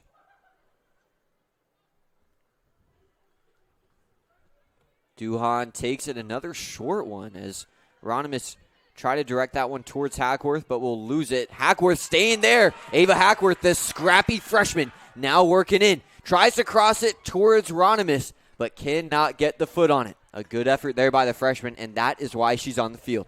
I mean, you just see somebody, Jess Brandon, 6-9 games started. She's been quite a steadfast presence for this University of Tampa team. A rare mistake coming out from this University of Tampa team, which has been quite consistent on the back end of things. But it's a freshman, Ava Hackworth, stepping up for Florida Southern, trying to find that one. Not able to, but it's back going with the Mocs yet again with a throw-in just beyond their own halfway line.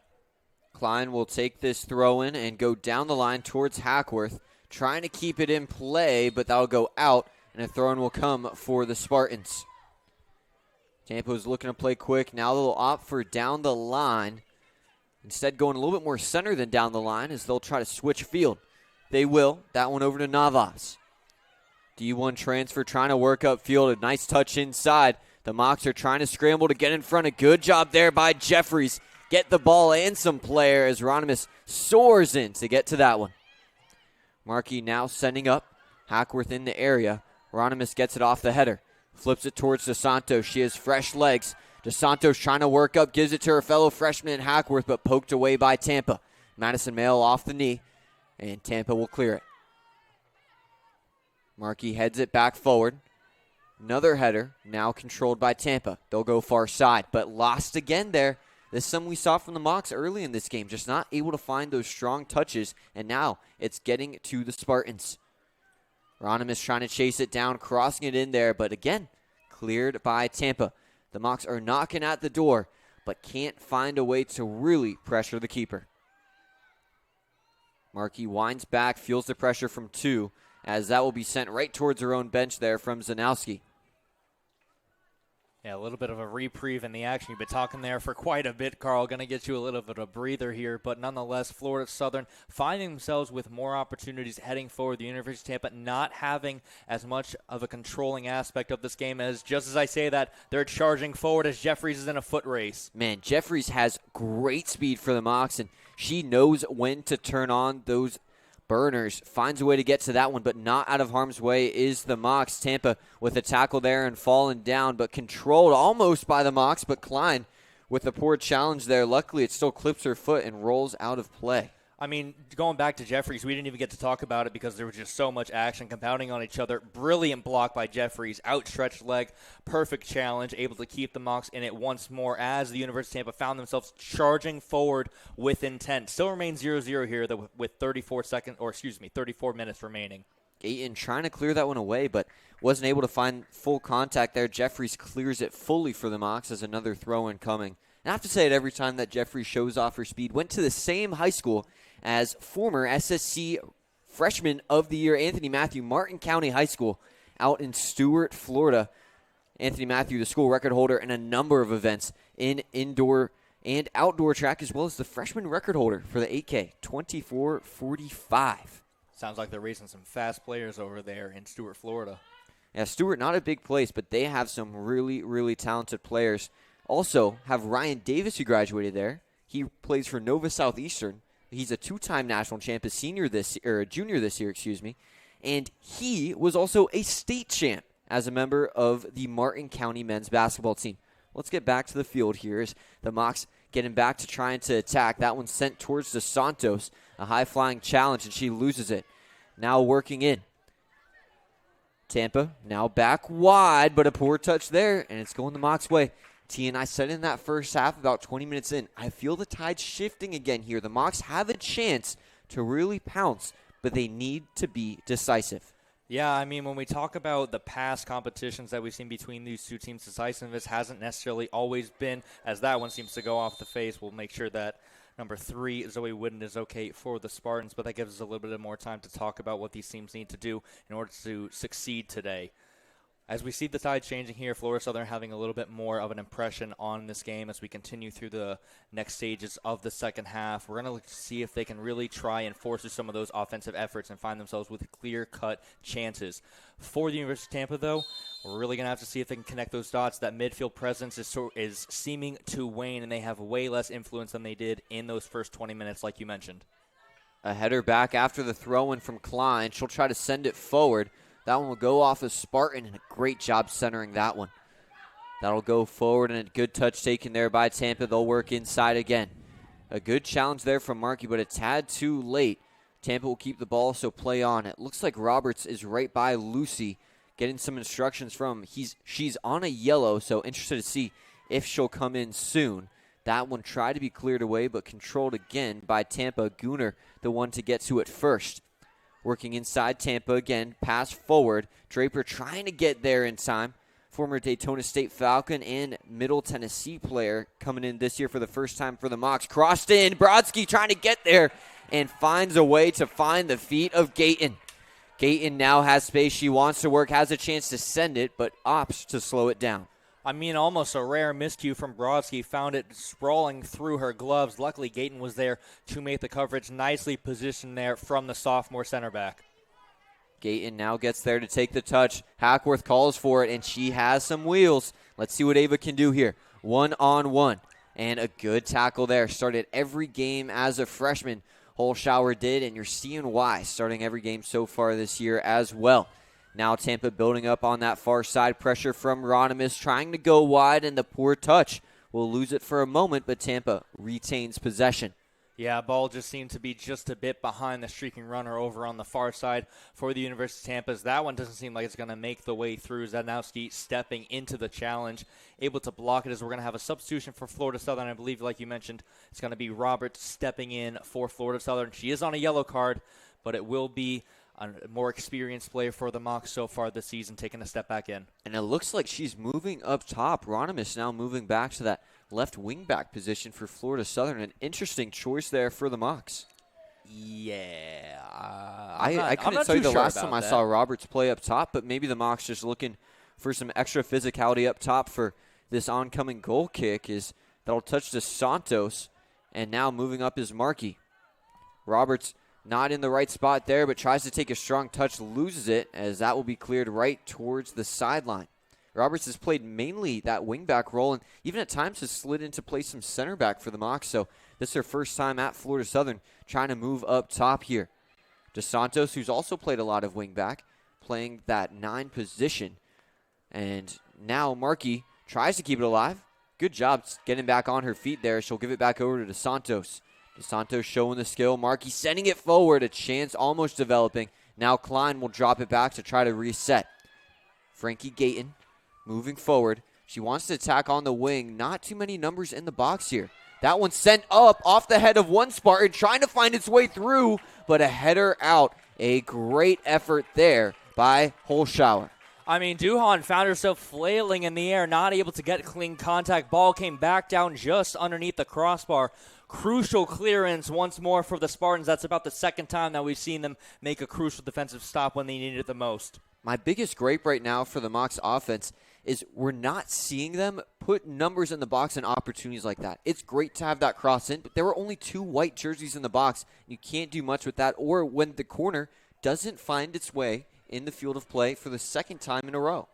Yeah, Jamie Klein on that one, not being able to find the mark. Outswinger with her right foot coming in from the right side, not able to put it in a dangerous position has been something that Florida Southern haven't been able to effectively do for most of the season. Score remains 0-0 with just under 30 minutes to play. Rollins tied with Eckerd right now in St. Pete on the women's side, with Barry still up 1-0 in Miami Shores. Booted down and not too far. DeSantos will give it right back to Duhan, and let's see what we'll get from her now. Leah Roberts still playing up top. Very interested to see what the instructions given to her from Lucy were. Lucy was standing with her there for, it had to be at least 5 minutes, and the whole time was directing her to lead a certain change with the lineup. So very interested to see what changes she may bring up top. Ronimus now trying to chase in, flicks it forward towards her replacement, Ronimus, and let's see if we'll find a yellow there. A strong challenge from behind, a nice form tackle, but unfortunately it's football and not football here. So right. Free kick coming. Yeah, right about that, Carl. Hard challenge coming through the backside of Roberts. Unfortunately, goes down quite hard. Luckily, she does get up quite quickly. I believe that was number 24 for the University of Tampa, Kendall Gooner, on that challenge. Now on a yellow card, the third all season for the University of Tampa, their first of this game. And in Tampa, it's still 0-0. The Mocs with 4 shots on goal, none for the Spartans, who are in the top 25 nationally again. This one sent in off the head of Roberts. No follow-up found there. I think we're sort of seeing those tactics show a little bit from Jerry Lucy. When we looked at Roberts go up top, you see somebody pacey alongside her in Ava Hackworth. You're going to look for Roberts to sort of draw more of those aerial challenges for the Mocs. Hopefully they find themselves with Ava Hackworth running onto a loose ball and potentially maybe a flick on for an opportunity on net. That time Roberts, the target for a free kick for Florida Southern, and with that one able to find a potential opportunity heading forward. Nonetheless, though, we return to play. And able to get the call there. Klein was the one giving it. As a good draw there by Cronquist. She's a senior from Sweden. As the free kick will be taken by the same player that took the goal kick. Holschauer took it instead of Duhan. Duhan wasn't able to get too much leg on those goal kicks, so I think we'll see Holschauer take the rest for the game, trying to push it down and try to push it down again here. Is good numbers by the box. This one not towards anyone in black, and Brodsky able to get to it in time. Nice little pump fake from her there, tricking the Spartans as she'll boot this one down. Not able to get a good touch on that one as Roberts will look to try to create the wingback now trying to move forward. She's on the far side. Feels pressure, needs help. There's 2 players in the box for the Mocs and no one offering help behind. I'm just not sure what the Mocs are trying to create here. I think that's also the wrong type of player you want to have in that wide position, especially when it comes to the players that you're looking to sort of break out, sort of find yourself in a good position, put a move on the defender, and then hope to find yourself in empty space that you can then get that cross into an effective area, but nonetheless not able to find the right combination of players in that moment. But like you said, Carl, they're just not being able to put themselves in the right positions at the right time, and it's been a bit unfortunate for the Mocs so far. Because it's one thing to have Roberts, who's an excellent player, playing up top, but I think if you do, you need to have an extra number playing further forward in DeSantos. Interested to see how it may shift throughout this one. Klein centers it here as Jeffries isn't able to get there on the clearance. Everyone lunging for it right now as this will be sent towards the box. Brodsky stepping up again. She'll stop it, and we'll wait for pressure. Nope, she'll just pass it out wide to Gayton. Gayton now trying to send it down. Roberts with the touch again, but needs that help here. The Mocs need to give her some numbers to help out in those chances. Markey unable to get to that one. Now attacking on the wing is Tampa. The senior midfielder trying to cross it in. A touch taken, a strong one. A not good clearance attempt there from Markey. Now Jeffries keeps the pressure up, dropped back, and looked to be sent in again. That one bouncing around. Luckily, no Spartan able to get there in time to try to send it in. I believe McDonald was in the area. Yeah, it looked like McDonald was lurking behind Madison Mail. A bit of a miscue on the attempted clearance to try and divert that, though. Unfortunately for the University of Tampa, ball path did not roll in their favor. It still remains 0-0, but a corner kick ensuing. A big opportunity. They want to play short. Now trying to work inside. A good tackle there by DeSantos as she'll clear it away. Any Mocs in the area for it? No. So Tampa will look to reset again. Hackworth trying to chase down. She'll get her steps in this one. As she'll keep trying to get to that one. She always has a really good engine for the Mocs. Allie Draper saying get in the weight room. And maybe a little bit too strong on that one. So a free kick coming. Yeah, no card going against Draper there. A little bit too physical, but it's something that we've seen the Florida Southern struggle with just a bit this game, and it was something that sort of plagued them in that first 20 minutes. They weren't able to get into gear fast enough. The back line as well as the midfield weren't able to push out enough for an effective press, despite Hackworth's effort going from right to left, trying to press the University of Tampa into an error, but nonetheless, though, not able to force it there as they have yet another free kick. That'll be the 8th foul of the game on the Mocs. Tampa looking to play short there, but a good job by Hackworth keeping it away from a corner. Yeah, tracking that down once more, showing that energy, showing that engine, able to put it down on defense as well as offense so far for them. It's been a great bright spot as well as a great player to watch so far for Florida Southern, one of those stronger freshmen coming through underneath Jerry Lucie's recruitment, his second official recruiting class for Florida Southern. Now we'll see Carly Brodsky taking this goal kick.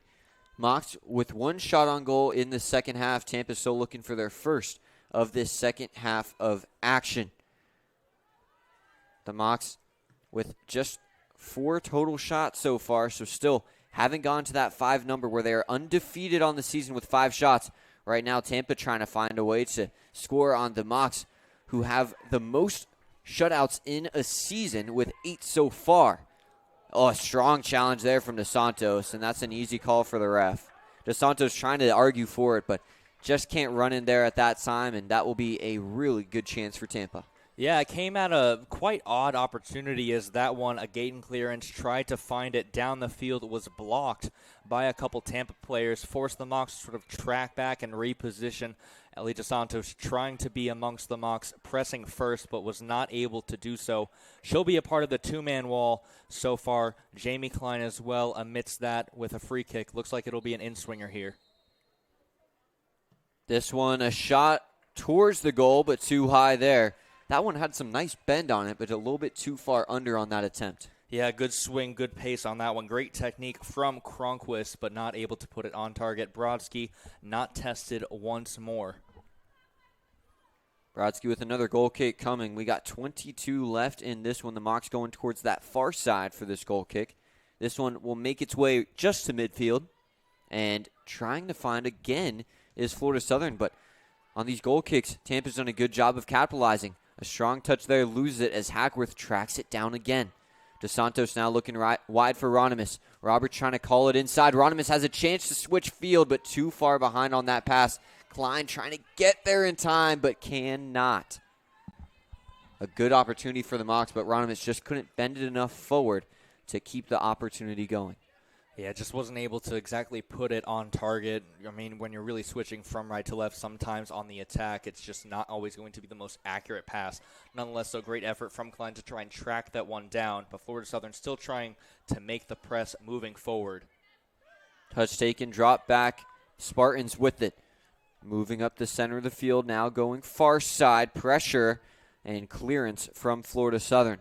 Controlled still by Tampa. They're back on that far side. Hackworth trying to trail in. Crossed in here. Gayton heads it in the air, but not out of harm's way until that clearance. But Tampa able to reset again. They'll cross it in here. That one will not make its way over the head of Draper. Jeffries gets a touch, and now another one forward. Roberts tried to get there in time, could not. And the Spartans again with possession. Tampa tries to center it. That one almost a good opportunity, but Klein able to just keep her opponent out of the way. Smart physicality from Klein once more, looking to find her teammate. And Roberts here again in a physical battle will go down. It will be a foul going against the University of Tampa. That's going to be number 7, Jess Brandon once more. Roberts did a good job of making sure to sell that contact. A free kick now coming from the Mocs' own side. We'll see who's going to take it. Looks like Gayton getting some help with the contact. Her and Klein laughing about it. A little curious that we haven't seen more substitutions for Florida Southern. Only had one so far in Roberts stepping onto the field. Looks like we have another one lined up for the Mocs on the opposite side as we approach 20 minutes. But I'd be looking for a little bit more tactical adjustments coming out from Jerry Lucy. Florida Southern still remain on the front foot. This is now time to try and press that advantage with just 20 minutes to go. I believe it'll be Isabella Payne coming in for the Mocs. It looks like Spurk coming up to the substitute tent as well. Right on cue. Looking for some offensive juice here, but first need to find a way to slow down Tampa. A challenge from behind, and Gayton will not be happy with receiving that foul call. Yeah, referee having a little bit of fun with that one too. Quite obvious, was about 5 yards away from that one. Gayton obviously not happy about the call, but nonetheless it prevents the Spartans from moving forward, slows down the play just a little bit. Holshower looking to drop it back to Gooner. Gooner now sending it forward. The Mocs trying to get in the area. A good job there positioning by Klein. Throw-in will come here for Tampa. That's Jess Brannon. Skipping around, now finally tosses it in. Drops back again. Holshower trying to get back. Roberts keeping the pressure up. She had some time to rest after that yellow, but can't get there in time. Duhan able to get it out of harm's way for the moment. Now DeSantos will pressure for the Mocs, and she'll be the last one to touch it as it goes out of play. Subs looking to come in for the Mocs here, but Tampa keeping it going. That one flicked away. Tampa still has it. Working back over. That's Brandon. Brandon now pushing it, and miscommunication again there as Brodsky stops with her foot and flicks it up right into her glove. Plenty of confidence from Brodsky, as always, this season. Brodsky's done a really good job of staying confident all year long, as falling down there is Roberts after the contact from behind. A throw-in will come here, and 2 subs will come in as well. Isabel Payne, like I mentioned, as well as Sierra Spurt coming in for the Mocs. It looks like Roberts coming off, and Markey. Markey's had a really good one, but instead the Mocs opting for some more offensive help. Markey a lot more of a CDM, and Payne coming in. I'd call her more of an attacking mid, but still can slot in at that normal center mid role. Yeah, a bit of a change for the Mocs. Like I mentioned, we're going to see some tactical adjustments here.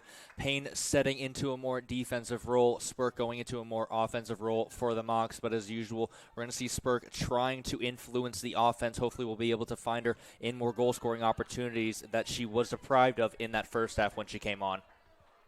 Mail trying to find DeSantos, but too far wide on that pass attempt. Holshower trying to get it down the line.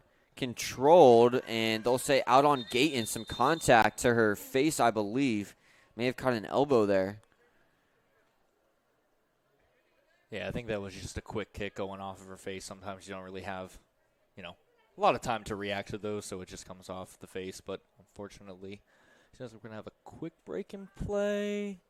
Looks like she is all right, though. So that stalls the action for just a little bit. And a sub will come in here for Tampa. We'll look to get that number for you in just a moment. I believe it's 22.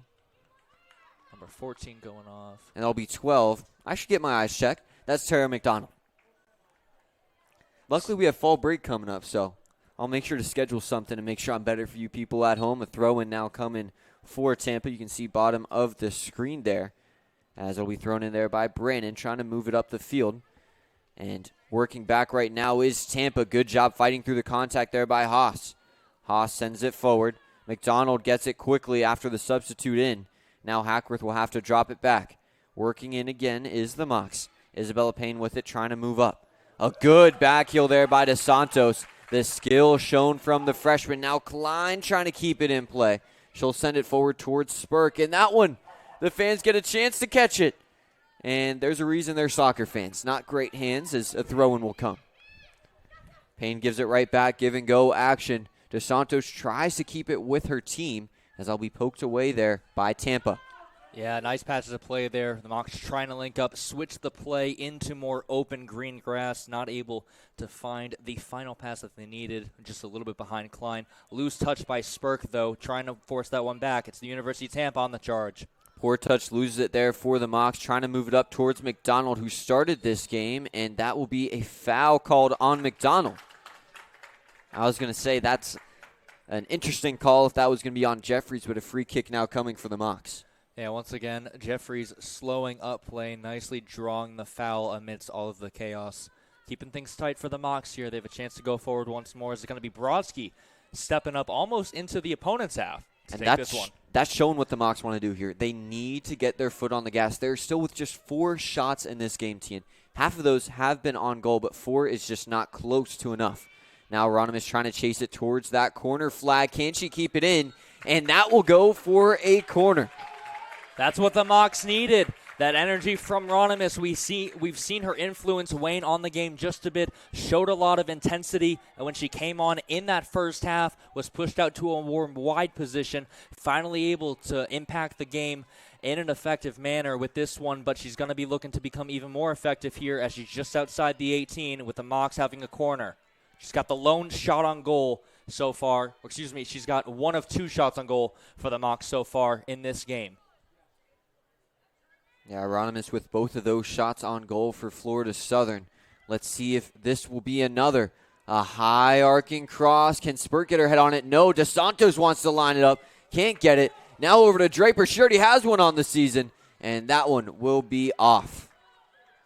Yeah, it looks like we're going to have, confirming the call, it's going to end up being a goal kick. That one just skewing off of what appeared to be Draper's foot, coming in from the defensive area, found herself on the back post, not able to put that one on target. But Tampa sweating a little bit, not able to clear that one as fast as they would have liked.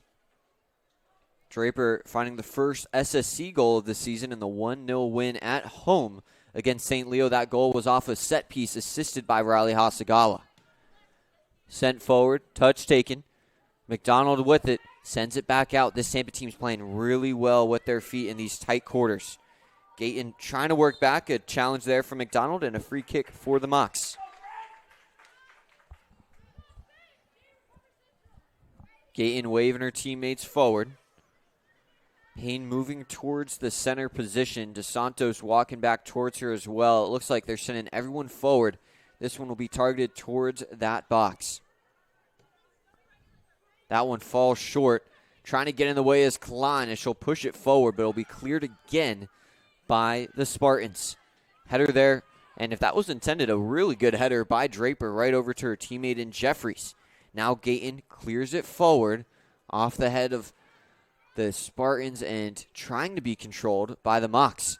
Hackworth couldn't get it on her first try or the second, as continuing to work here is Dennis. Dennis gives it up, though. Now Megan Ronimus trying to take the games into her own hands.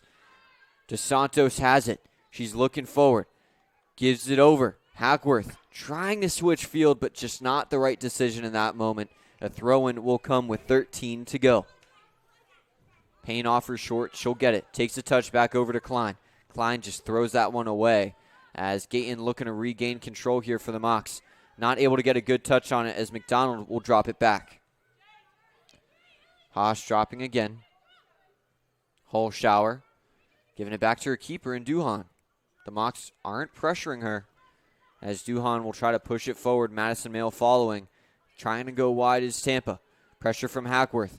She gets a little bit mixed up, and now Tampa charging down the field, past midfield, and out of play for a throw-in. See a little bit of desperation on the sides of both teams. Florida Southern seeming to be the more threatening of the two at the moment, pushing the ball closer to that 18. But you also see a little bit of impatience coming out from the University of Tampa, trying to get this ball back into the opposing team's half and make sure that there is some sort of threat as we continue into the last 12 minutes. And with Draper's most recent shot, the Mocs have now hit 5. So let's see if they can find one more on target. Tampa with 3 on goal. The Mocs with 2, and a good chance there from DeSantos. Some contact there, though, on the pass, and a free kick will come here. No card given. DeSantos, no ill intent there, just trying to get to the ball, but a free kick will be given after the contact, and Tampa not pushing too many forward, though. Now, at this point, I think you're pretty happy if you go against Florida Southern. You come out with a win here at Barron Field. Currently, Florida Southern unbeaten so far at home in 2025. That one sent towards the wide side, and now Hackworth. Let's see those wheels. Hackworth gets bodied, though. The experience showing from Gooner. Cleared away by Duhan. Header from Mail. Going over the head of DeSantos there. Didn't seem like she was aware of the defender behind. McDonald will drop, and now they'll attack far side. Working up pressure from Ronimus. They'll center it here. The Mocs need to get it out. That one cleared by Gayton. Can Ronimus keep it in play? Yes, the senior can, and she'll just kick that one away. A high kick there from Hackworth, and that will be a free kick. I don't believe a card will come. No, it's one of those 50-50 balls that you just find yourself reaching up for, and Hackworth not going to be penalized for that one with a card, but she will be penalized with a foul, and it's going back against Florida Southern. That foul count continuing to climb against Florida Southern. Playing short is Tampa. They want to go on that wing now. Draper trying to circle back in. The Mocs need to be patient here. Can't get too physical in the box. We saw Hackworth trying to get a little bit closer. Need to be really careful here. The Mocs, one of a handful of teams with a penalty kick in SSC play, and one of 2 to not capitalize on it. This will be crossed in off the head of a Moc, but kept by Tampa. This one lofted in, and Brodsky scooping it up easily. Under 10 to go here, Tien. The Mocs need to find some more shots. Looks like Zanowski will be coming in soon. We'll see who she will replace.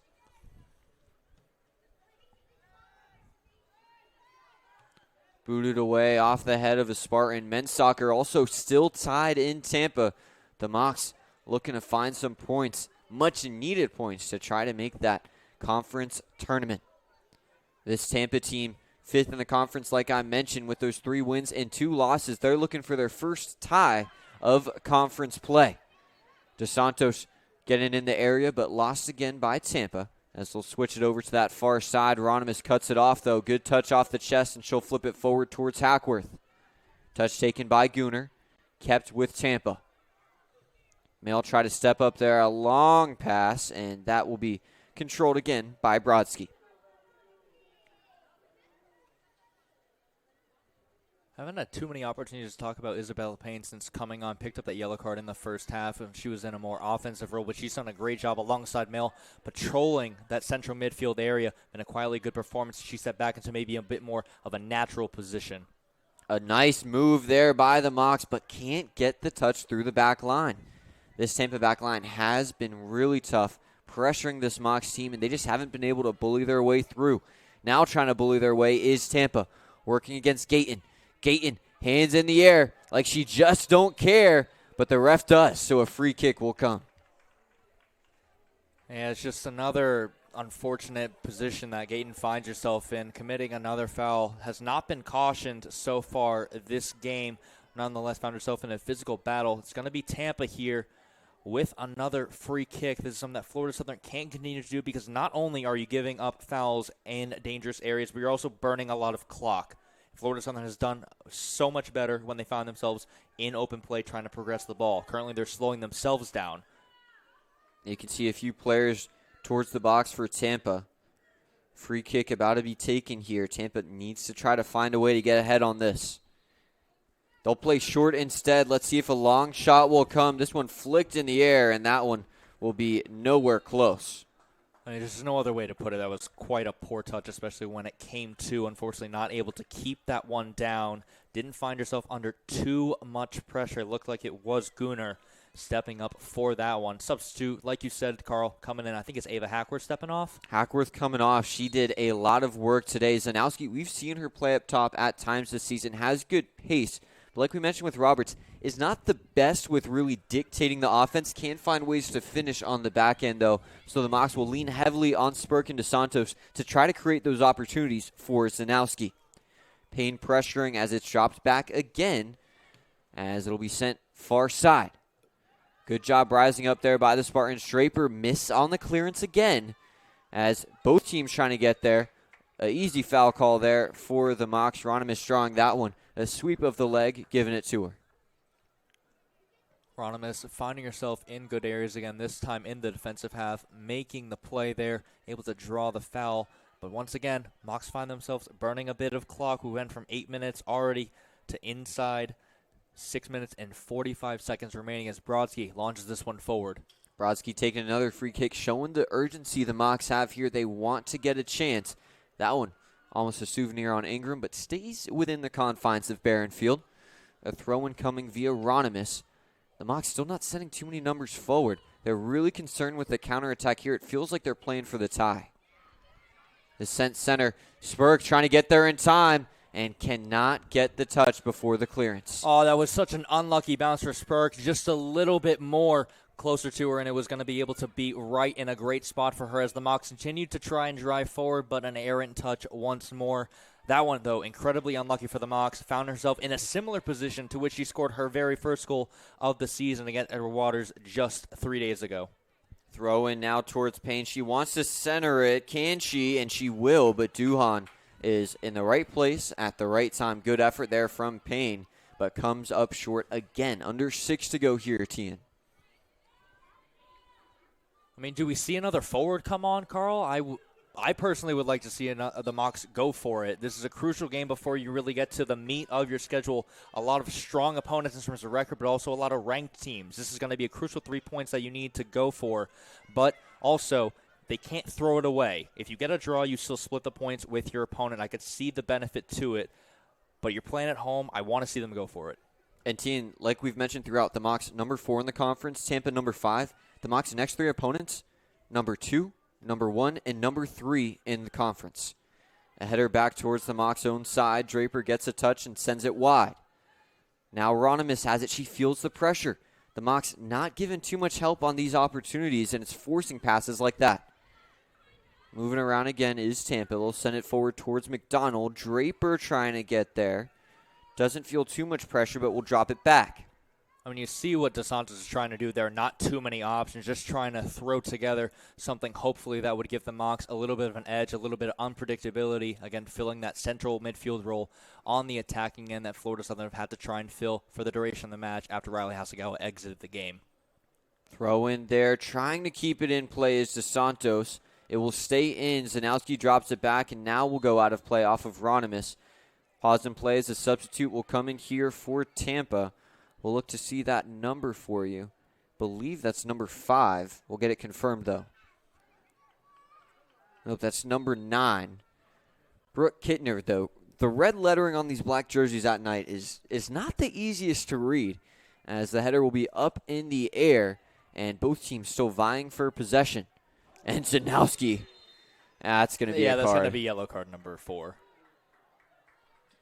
Well, keeping them honest, I guess, but that was, I'm glad she's up and good there. The Spartan that was able to take that hit.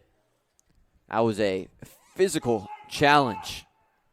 4 minutes to go in this one. Tampa looking to find a way to challenge Brodsky again. They have 12 shots, 3 on goal. The Mocs with 5 shots, 2 on goal. Florida Southern with 3 saves, 1 for Tampa. Sent in here. Bouncing before it gets cleared by the Mocs for a moment. A good challenge there. Sounded like it made some contact with the Spartans, but Tampa will keep it alive. They'll now go center. Look to drop back. Pressure from DeSantos is felt. Now Gooner has it. She's trying to move up.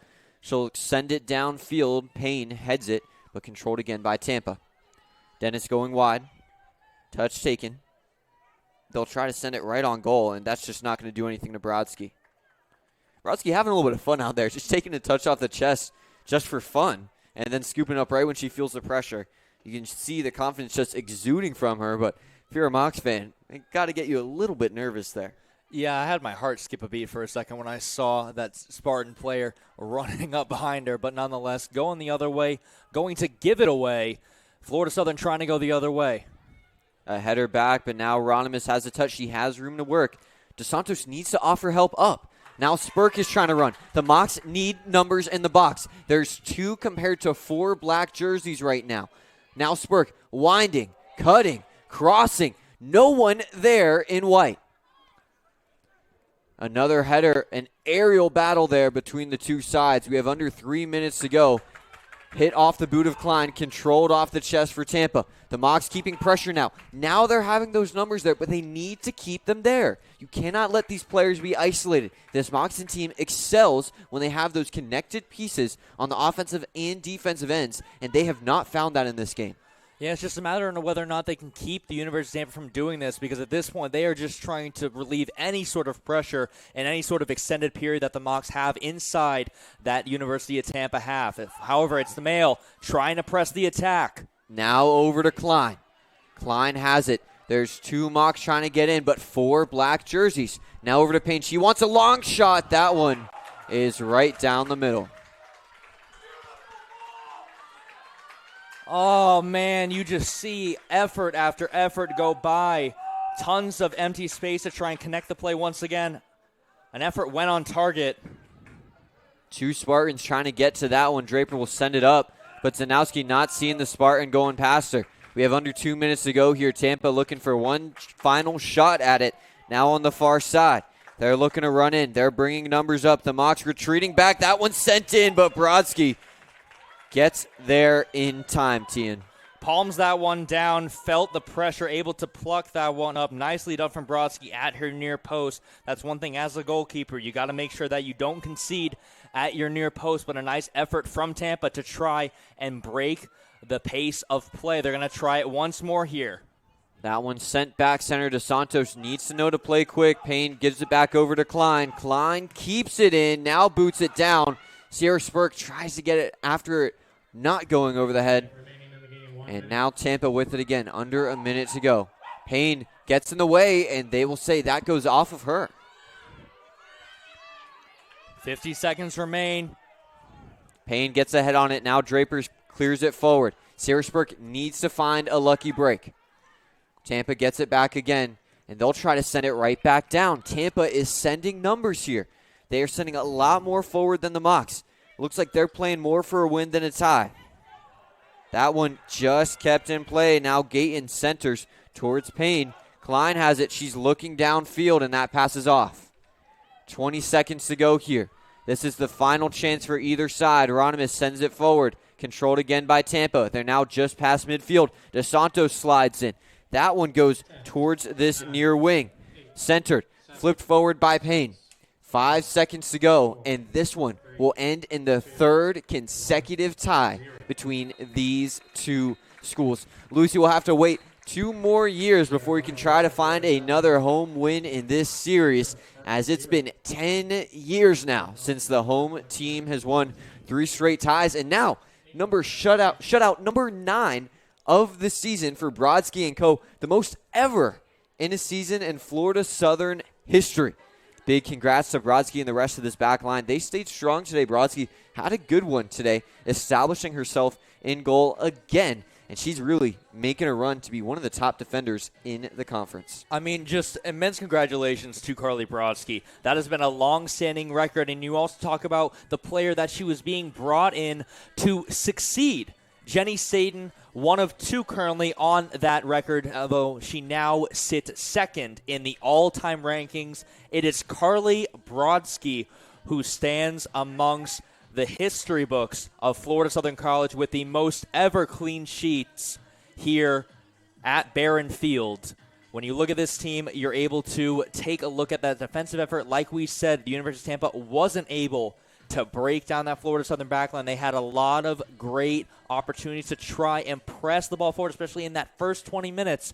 But nonetheless, that backline stayed strong. They were consistent, and they were aggressive. They often stepped out of their positions, being able to cover for their teammates and being able to make a statement here as Florida Southern maintained yet another clean sheet. It is not just the goalkeeper that helps those numbers stay within the rankings. It is the defenders across the board, in addition to the goalkeeper, that make them happen. But there's so much more beyond the back line that happened in this game. Backline has been huge for the Mocs.